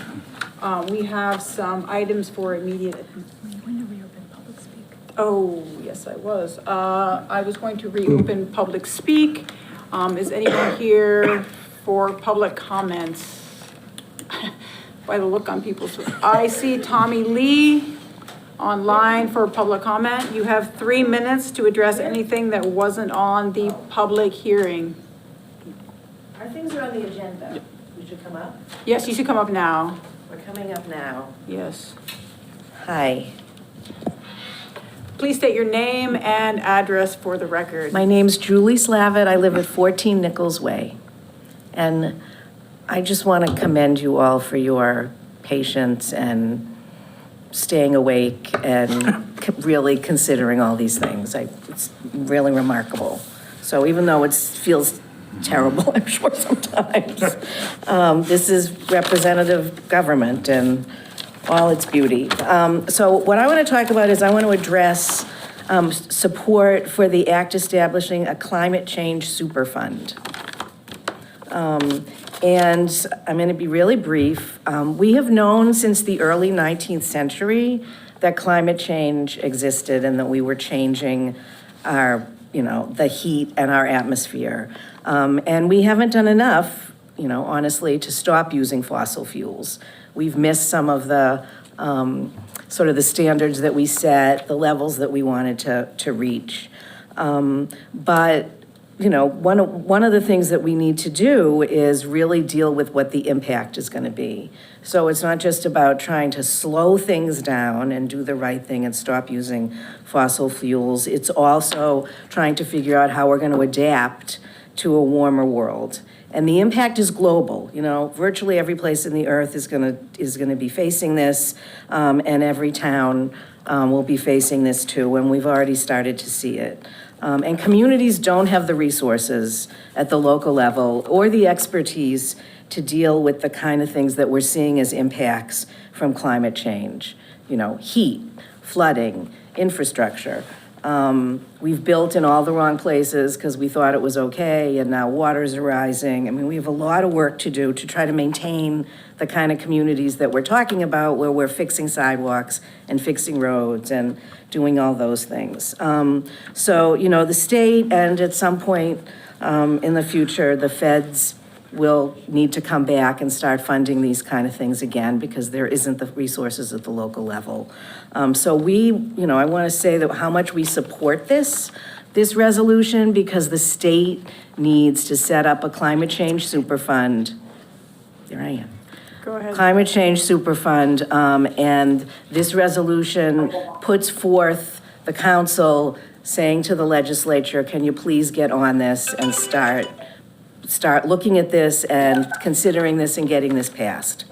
So that's what I wanted to say. We really hope that you will support this resolution, and the council will vote on this. I think it's a really important message. As, you know, folks in Boston are thinking about what priorities are, this is a priority. And we know that any kind of deferred maintenance and stuff is just going to get more and more expensive. Great. Two things that really... Wait, I think your time is... My time is up. Time is up. Yep. Two great books, The Water Will Come and The Heat Will Kill You First. I highly recommend those. Thank you. Thank you very much for that. I do believe we're having some technical audio trouble. Can you now hear us? It's working now. It's working now. Okay, great. Please state your name and address for the record. My name is Leslie Button. My address is 5 Fox Run, Easthampton, Massachusetts. I'm here to speak on behalf of the climate resolution proposal and encouraging City Council to endorse it. And to ask the general court to move it out of committee. Go ahead, someone. And report favorably on it. This will have no cost impact on the city of Easthampton, given the conversation tonight, other than to have somebody, if it's approved, type it up and send it off to wherever it needs to go. I want to echo some of the things that Julie said. Climate change is real, and it's been happening for a long time. And we see this, we witness this every year, probably multiple times a year, through these horrendous superstorms, and we're having those more frequently. The fact that Mountain View Farm sustained such a horrible, incident a couple of years ago that cost $650,000, which came from the state monies. That is monies that we pay. I'm old enough to remember the W.R. Grace cleanup in Concord, Massachusetts. Other such horrendous Superfund cleanups have been funded by the U.S. taxpayers. This fund should be created by the companies that are actually benefiting from selling fossil fuels. This is part of the social contract that we should all expect at this date and time. Unfortunately, companies have abandoned it, but enough is enough, and let's reinstate it. So I encourage you to vote favorably for this. Thank you. Thank you very much. Anyone else in the room? Anyone online? Tommy Lee, I see your hand is up.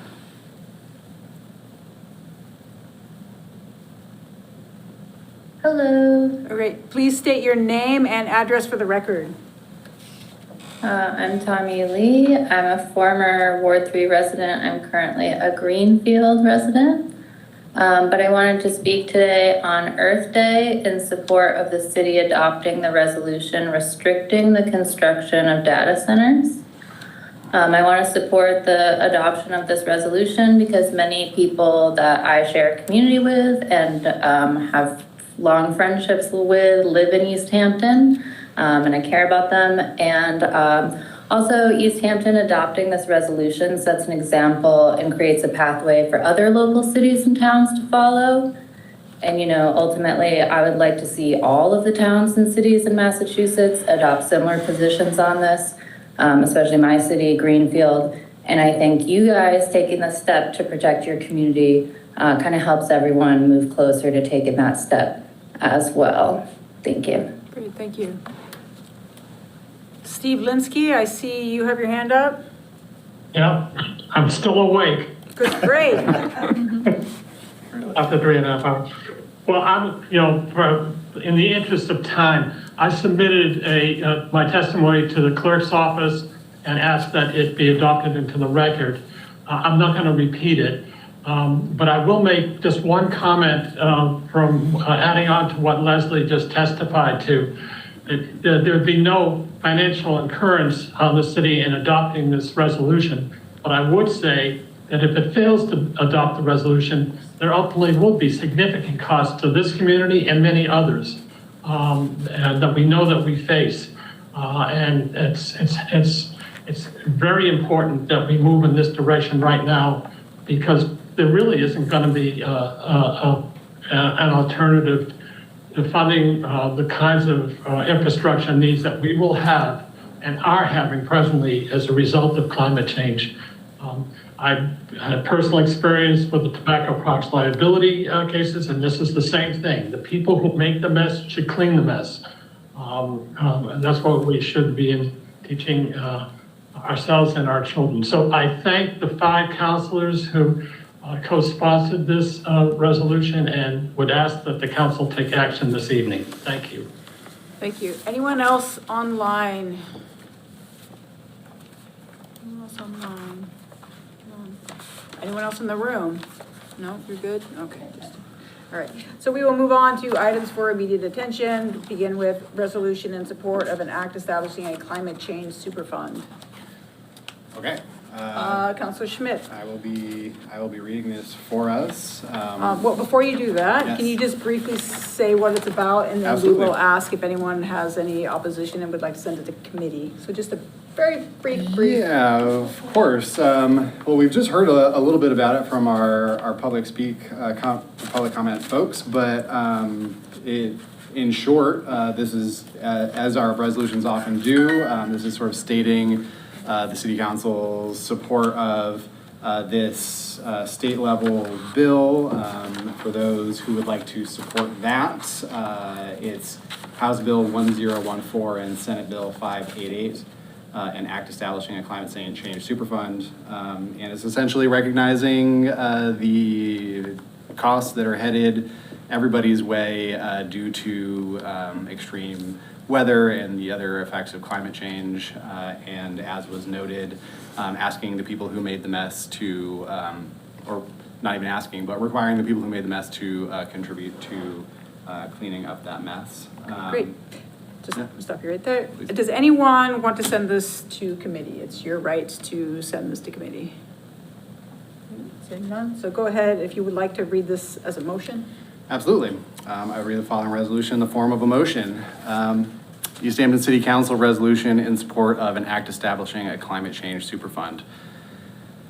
The impacts of climate change pose existential challenges at both global and local levels. Cities and towns have no choice but to face these local impacts head on as climate change worsens. Communities like Easthampton face risks like extreme heat, increased winter precipitation, and flooding. Addressing these impacts on road and water infrastructure, as well as public health, will come at a substantial cost to communities, many of which are already stretched thin and struggling financially. Establishing a fund to help cities and towns reduce climate change adaptation costs is a critical step towards ensuring local resilience to climate impacts. Whereas, in the 194th General Court of Massachusetts, 2025 to 26, Bill H1014 and S588, an act establishing a climate change superfund, was filed to require the largest fossil fuel companies to pay a proportional share into a fund based on their historic greenhouse gas emissions. And whereas the Senate and House referred these matters to a study in November 2025 and January 2026, respectively, effectively stalling their progress despite the urgent need for climate adaptation funding. And whereas the city of Easthampton faces severe climate hazards, including a projected temperature increase of up to 5.4 degrees Fahrenheit by 2030, and a rise in extreme heat days from a baseline of 5 days per year to potentially 75 days per year above 90 degrees Fahrenheit by 2070. And whereas Easthampton is experiencing warmer, wetter winters, with winter precipitation projected to increase by up to 17% by 2070, leading to more frequent riverine flooding from the Connecticut and Manhan rivers. And whereas the catastrophic impacts of these changes were demonstrated in July of 2023, when extreme precipitation led to the closure of Route 5 and Fort Hill Road and caused over $650,000 in agricultural losses at Mountain View Farm, where 45 acres of community-supported crops were destroyed. And whereas these hazards place an unsustainable financial burden on the city of Easthampton to repair and harden utility infrastructure and roadways in flood-prone areas like Lower Fort Hill Road, West Street, and Meadowbrook Drive. And whereas the cost of necessary climate resilience projects far exceeds the reasonable constraints of Easthampton's local operating budget, and this legislation would provide the funds necessary for our community to adapt without placing the entire burden on local taxpayers. Now, therefore, be it resolved that the Easthampton City Council expresses its formal support of H1014 and S588 and calls upon the General Court to favorably report these bills out of committee and move them toward a floor vote. And be it further resolved that the city clerk forward a certified copy of this resolution to Governor Maura Healey, Speaker Ronald Mariano, Senate President Karen Spilka, State Representative Omar Gomez, and State Senator John Vilas to serve as a formal request for legislative action. Second. I have a motion and a second to adopt Easthampton City Council resolution in support of an act establishing a climate change superfund, House Bill 1014 and Senate Bill 588. Any further discussion? Councilor Jamrock McQuaid. Yep, I'll keep this brief. I think there's a lot of questions that often get brought up at City Council about why are we doing these resolutions, and I think there are two tonight that we have that are specifically requesting that the legislature act. And I think that this is emblematic of the fact that communities and individuals across the state feel like the legislature is not adequately responding to the needs that are facing communities and are facing people at the ground level. So I just, I hear that we're all here late and it doesn't feel like we're doing much by doing this, but I feel like it's really important to put pressure on the legislature. So that applies to both this and the other resolution. Thank you. Great, thank you. Any further questions, comments? Great. All those in favor? Aye.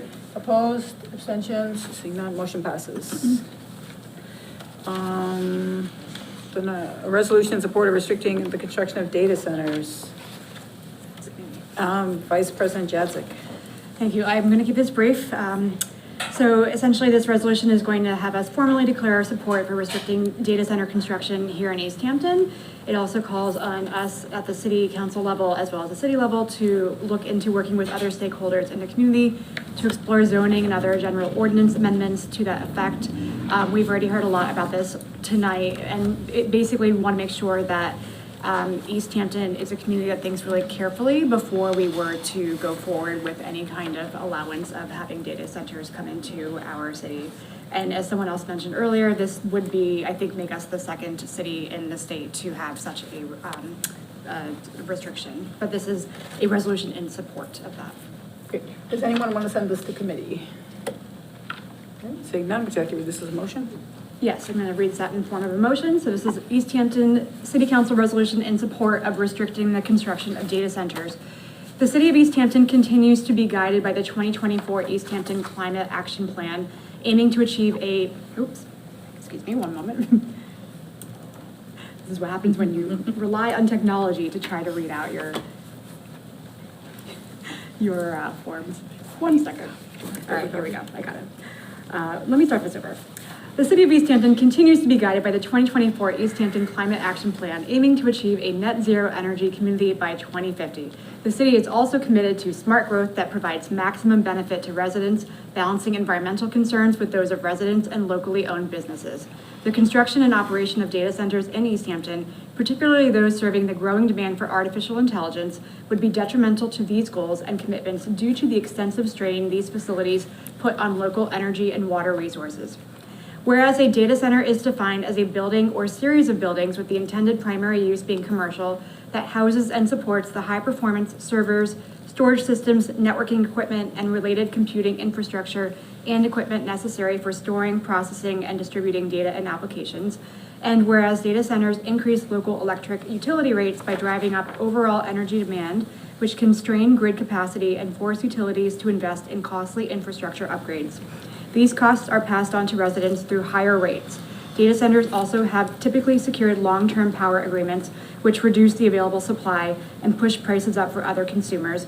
And whereas a single data center can consume up to 2 megawatt hours of power, equivalent to the power used by 2,000 homes, and millions of gallons of water annually for cooling, straining local resources and infrastructure. And whereas while advanced cooling methods like liquid immersion and direct-to-chip cooling offer energy efficiency improvements, current technologies force a trade-off between energy and water efficiency, limiting sustainable solutions. Whereas tax breaks for data centers have been shown not to deliver the promised economic benefits, such as high-paying jobs, and they reduce local tax revenues while shifting financial burdens onto communities and schools. And whereas data centers' massive energy demands are prolonging the operation of fossil fuel plants and undermining state renewable energy goals, as seen in states like Michigan, Virginia, and Nebraska. And now, therefore, be it resolved that in order to mitigate the community impacts of data centers, the Easthampton City Council supports any changes of zoning necessary to prevent any new construction of data centers within city limits. And be it further resolved that the City Council shall work with other stakeholders in the community to pursue amendments to the City of Easthampton general and zoning ordinances to prevent any new construction of data centers within city limits for no less than 3 years. Second. I have a motion and a second to adopt the Easthampton City Council resolution in support of restricting the construction of data centers. Any further comments? I do. Councilor Schmidt? Thank you, Madam President. I just wanted to note, I couldn't help but notice when Director of IT, Karen Kamhort, was speaking earlier, she referred multiple times to data centers as it relates to the equipment that the appropriation was, that she was seeking was for. And so I just wanted to kind of make sure that I'm reading this properly. We see, here a definition of a data center as something that is primarily used for commercial purposes.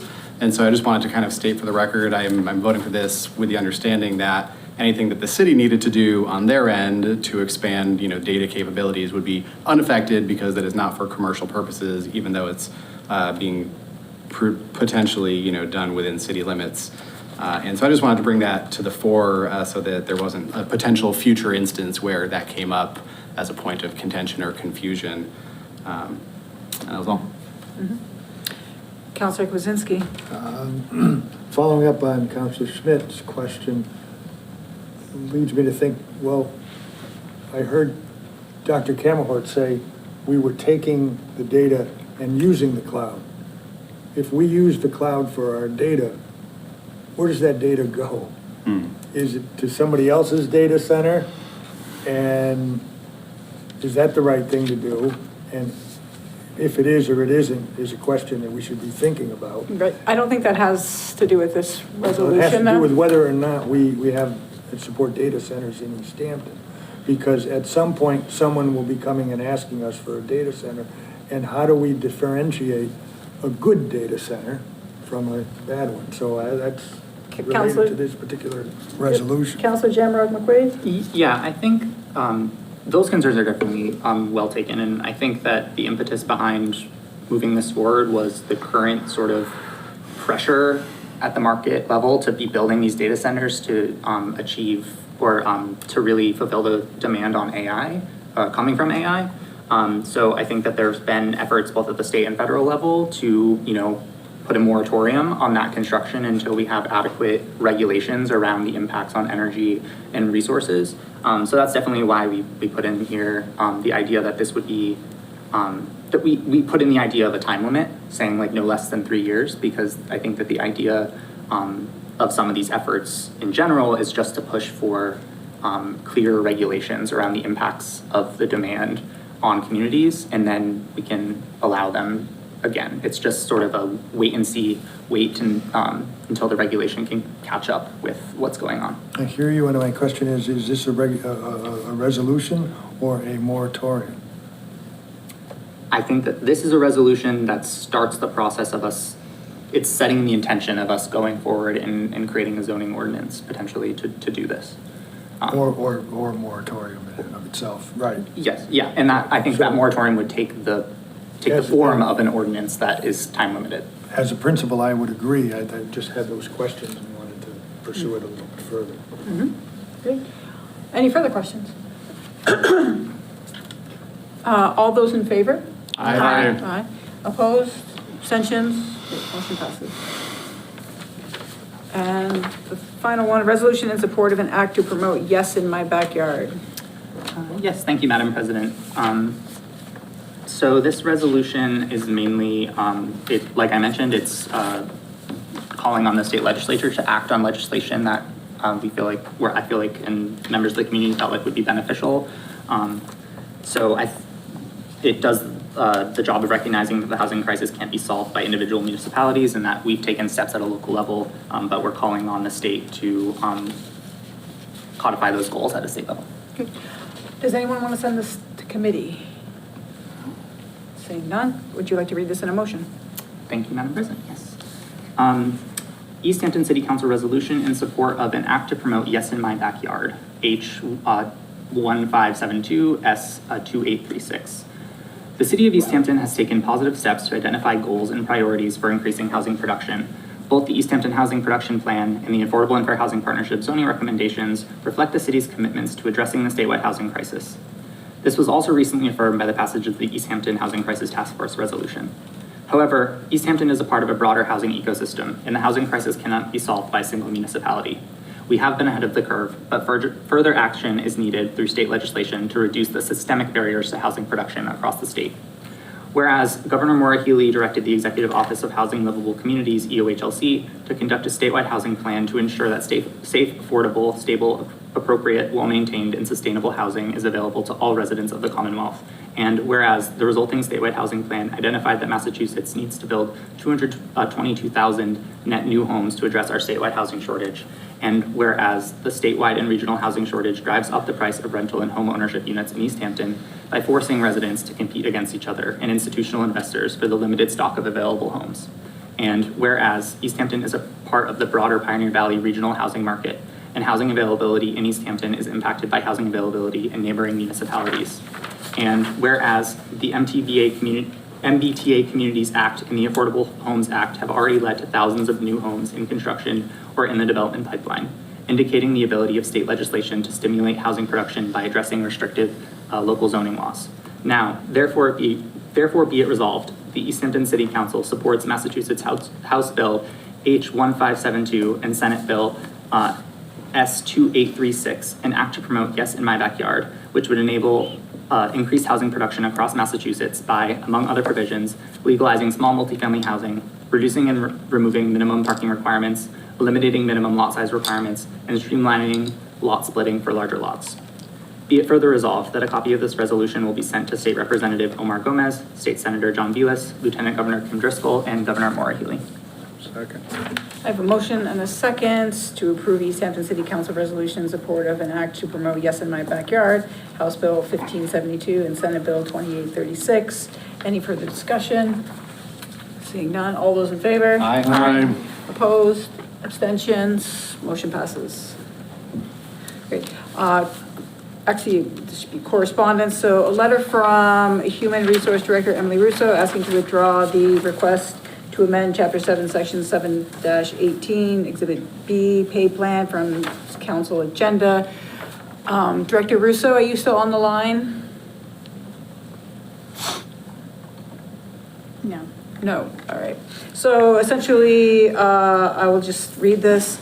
In light of the city's current financial position and in an effort to conserve resources, the city is formally withdrawing its request to amend Chapter 7, Section 7-18, Exhibit B, pay plan, which proposed modifying the wage scale structure by removing 2 steps from the front of the scale and adding 2 steps at the end. The city remains committed to valuing its employees, supporting retention, and maintaining salaries that are competitive with industry standards. However, at this time, it is necessary to prioritize fiscal responsibility and focus available resources on essential services and operations. Thank you for your understanding. We will address this when it gets to the Finance Committee, so we'll have to address that then. The next item was from Police Chief Chad Alexander to withdraw the request for the creation of a first responder wellness account from the city council agenda. Police Chief Alexander, are you still on the line? I am. Good evening again, councilors. Yes. Would you like to speak to this? Just very briefly. So the proposed account, it had locked in specific items that were basically docketed to be purchased through a donation account. After looking over it and looking a little more deeply, it's kind of twofold. One is if we were able to raise that amount of funds, there may be other items that would be better for the first responders' mental health and wellness.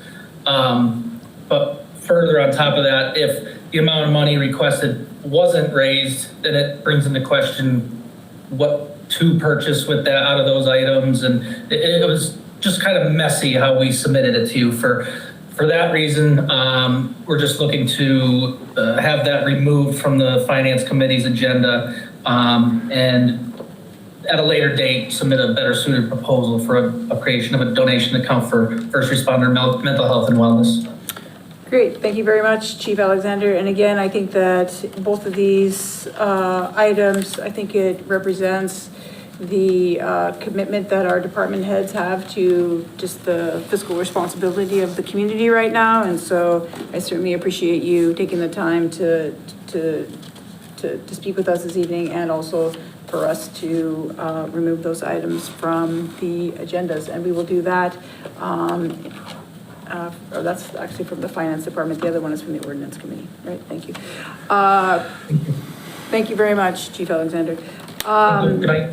Good night. Mayor's communication, he just asked to let us know that there is a press conference tomorrow at 5 p.m. Outside.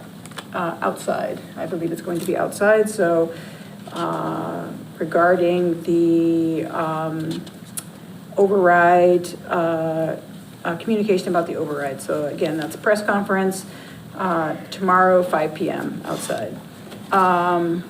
President and Vice President Communications, just want to acknowledge the great work of We the People. They participated in the national championship and they didn't win, but Unit 2 did come in first place, so that's certainly very exciting for those students and certainly very exciting for the community. So I just want to acknowledge them. I will invite them to City Council for a small, short presentation, but we'll do that at a later date.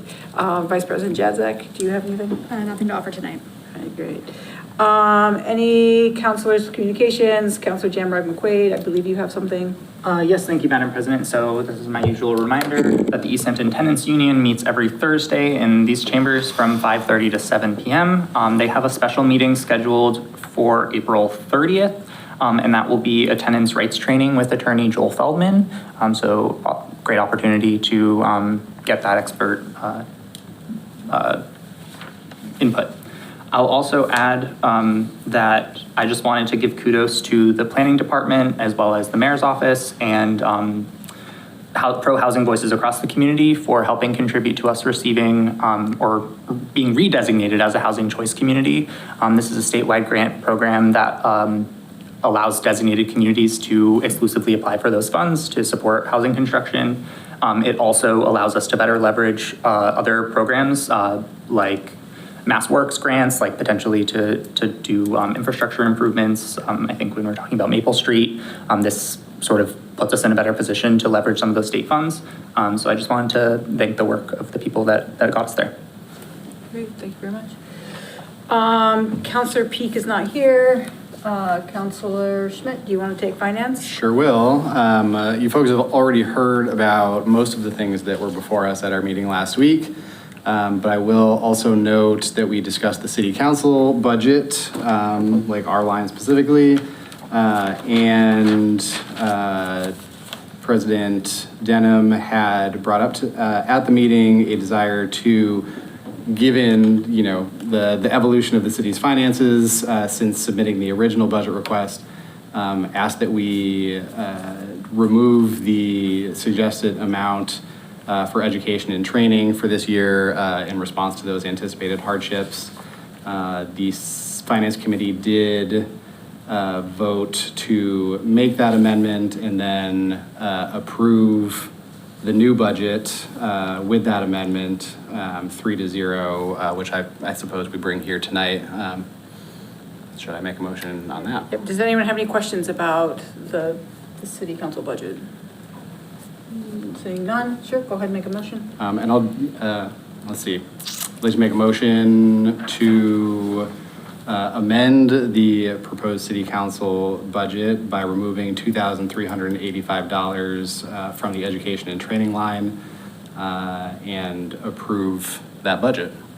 And what's the total budget then? I don't have that number in front of me. Do you have that?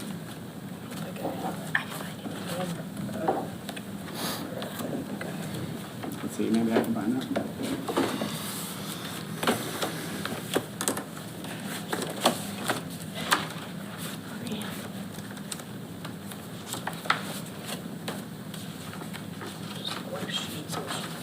There it is.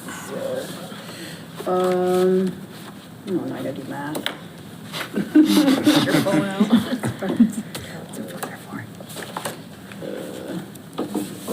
So,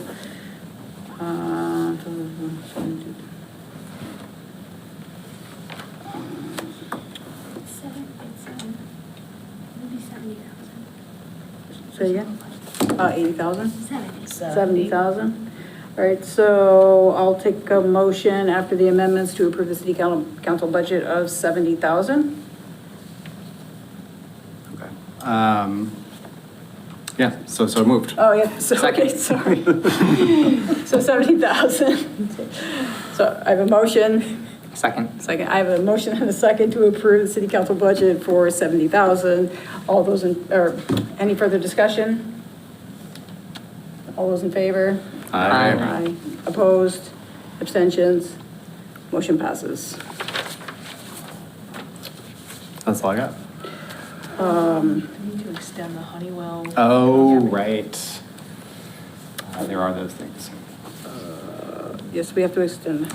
So I'd like to make a motion to extend the Honeywell rescinding of funds for, let's say, 90 days. Second.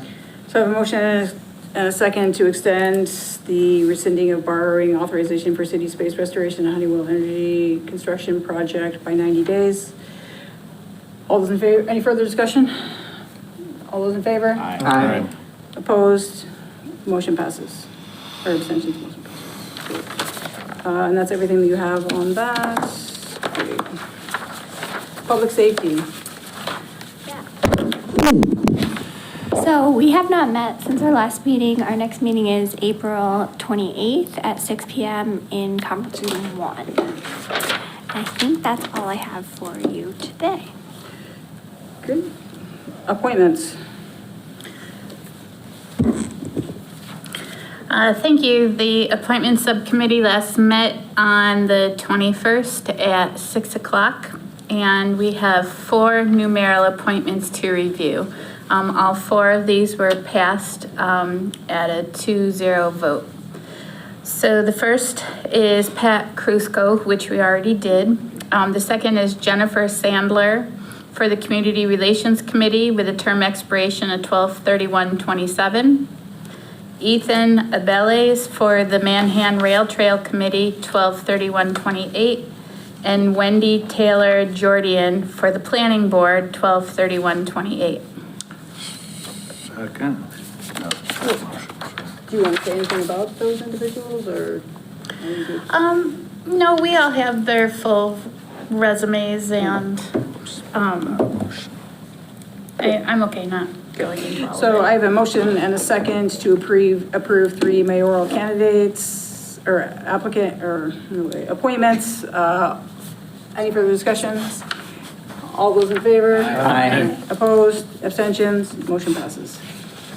And the committee also reviewed the handbook and are planning on requesting that Evan the assistant to the mayor, comes to our next meeting. So I'll be asking that of him. And thus concludes. Great, thank you so much. Chair Jamrock McQuaid, ordinance. Thank you, Madam President. So the committee has not had a regular meeting since the last full council meeting. I think our last one was the day before the last full council meeting. But we did have a joint public hearing with the planning board last night on April 21st to discuss the first 4 sections of the Affordable and Fair Housing Partnership zoning recommendations. All 4 of the proposals were voted forward with recommendation to the full council. So in the form of a motion, I would like to schedule a public hearing for Wednesday, May 6th at 6:15 in these chambers for the following zoning ordinance amendments as proposed by the Affordable and Fair Housing Partnership, amended and approved by the Ordinance Committee and Planning Board. Number 1, replace all references to the Massachusetts Department of Housing and Community Development, DHCD, with the Executive Office of Housing and Livable Communities, EOHLC. Number 2, adopt a blanket parking minimum or minimum of 1.5 spaces per unit for all multifamily housing, modifying Table 10-3, which can be reduced to an average of 1 space per unit based on unit mix and project location. Number 3, modify language in sections 8.34 and 8.6 that contradict or is superseded by state housing law and defer to state law wherever applicable. Number 4, modify definition of family in section 1 definitions to read all the people who occupy a single housekeeping unit, regardless of their relationship to one another. And number 5, remove, rephrase, or clarify vague and subjective references to character throughout the zoning ordinance and replace them with clear objective criteria. Second. So I have a motion and a second to set a public hearing to address the 5 zoning ordinance recommendations set by the ordinance committee. Any further discussion? All those in favor? Aye. Opposed? Abstentions? Motion passes. So that's May 6th at 6:15 in these chambers. And just a reminder that the rest of the proposals from the housing partnership, particularly related to land use and dimensional requirements, are still under review. We're going to be moving forward with a couple specific recommendations, and that's an ongoing discussion with the Ordinance Committee, Housing Partnership, Planning Department, and Aquifer Protection Committee. Next thing, as mentioned previously, the Human Resources Director Russo has asked to withdraw the request of amendment to Chapter 7, Section 7-18, Exhibit B, pay plan, given the budget issues with the city. So I would like to make a motion to remove without prejudice the request to amend Chapter 7, Section 7-18, Exhibit B to modify the current wage scale structure. Second. I have a motion and a second to withdraw without prejudice the request to amend Chapter 7, Section 7-18, Exhibit B, pay plan. Any further discussion? All those in favor? Aye. Opposed? Abstention? Motion passes. All right. Next thing, so as I mentioned at the last council meeting report out, the Conservation Commission has been working on a wetlands protection ordinance for the past few years. It was presented to us at the last City Council Ordinance Committee meeting. We wanted to make sure that the commission had time to hold their scheduled information sessions before bringing it to a final vote in committee. But now that those have happened, the committee will be discussing this during our next meeting on the 28th and hopefully voting on that. So I, at this time, would like to move to set a public hearing for the general ordinance amendment proposing a wetlands protection ordinance for Wednesday, May 6th at 6:15 in these chambers. Second. I have a motion and a second to set a public hearing. Where are you? On the general ordinance amendment. On the general ordinance amendment for the wetlands protection. I can't find it on here.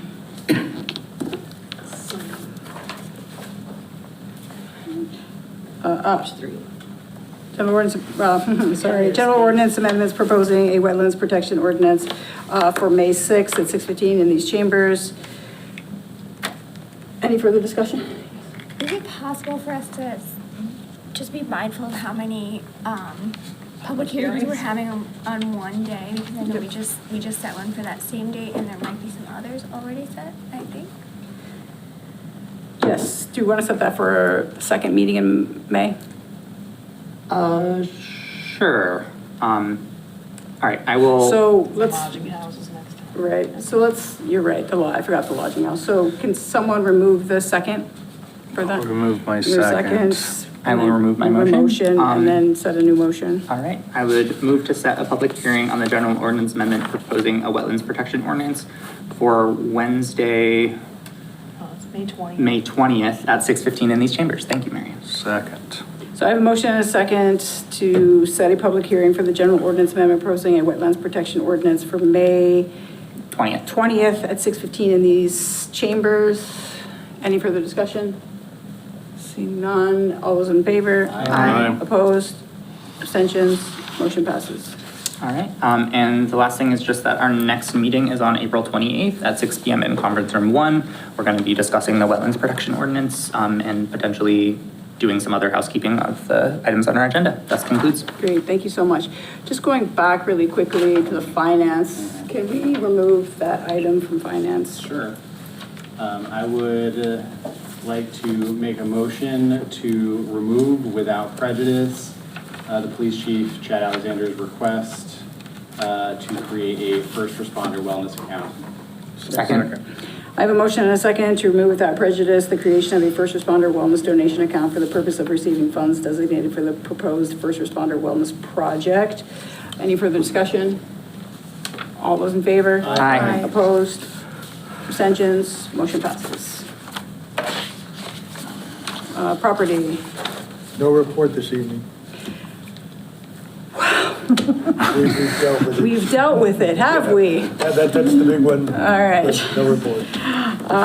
Rules and government relations. Chair Kwasinski. No report this evening. No report this evening. Moving All right. right along.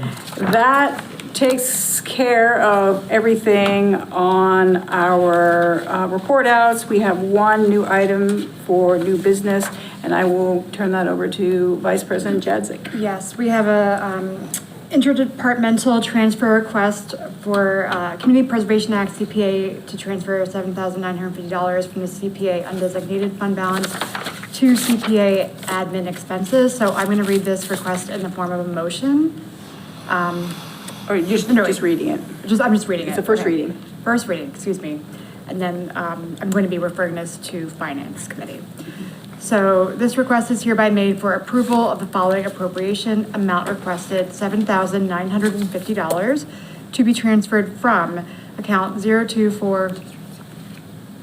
Just read the word. To be transferred from CPA undesignated fund balance, $7,950 to be transferred to CPA administration expenses, $7,950. The amounts requested will be used for the following purpose: for professional services such as appraisals and planning support. Second. I have a motion and a second to move the interdepartmental transfer request, Community Preservation Act CPA transfer $7,950 from CPA undesignated fund balance to CPA administration expenses. Any further discussion? All those in favor? Aye. Opposed? Abstentions? None? Motion passes. And then do you want to set a public hearing for this for, May 15th. May 20th? May 20th? Yeah. Set a public- Yes, I suppose I would love to set a public hearing for this item for May 20th. Second.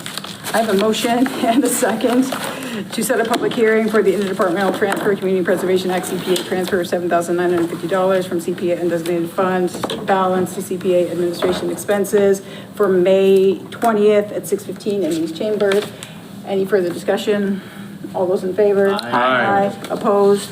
Abstentions? Motion passes. I will take a motion. One comment. One quick, congratulations to Councilor Schmidt for your filling in on finance and doing a remarkable job for somebody who's never served in the role of bringing things forward. Thank you. And I'd like to congratulate Vice President Jadzik for the same thing in terms of bringing forth the new item. Motion to I will adjourn. take a motion to adjourn. I have a motion and a second to adjourn. All those in favor? Aye. Opposed? Abstentions? Motion passes.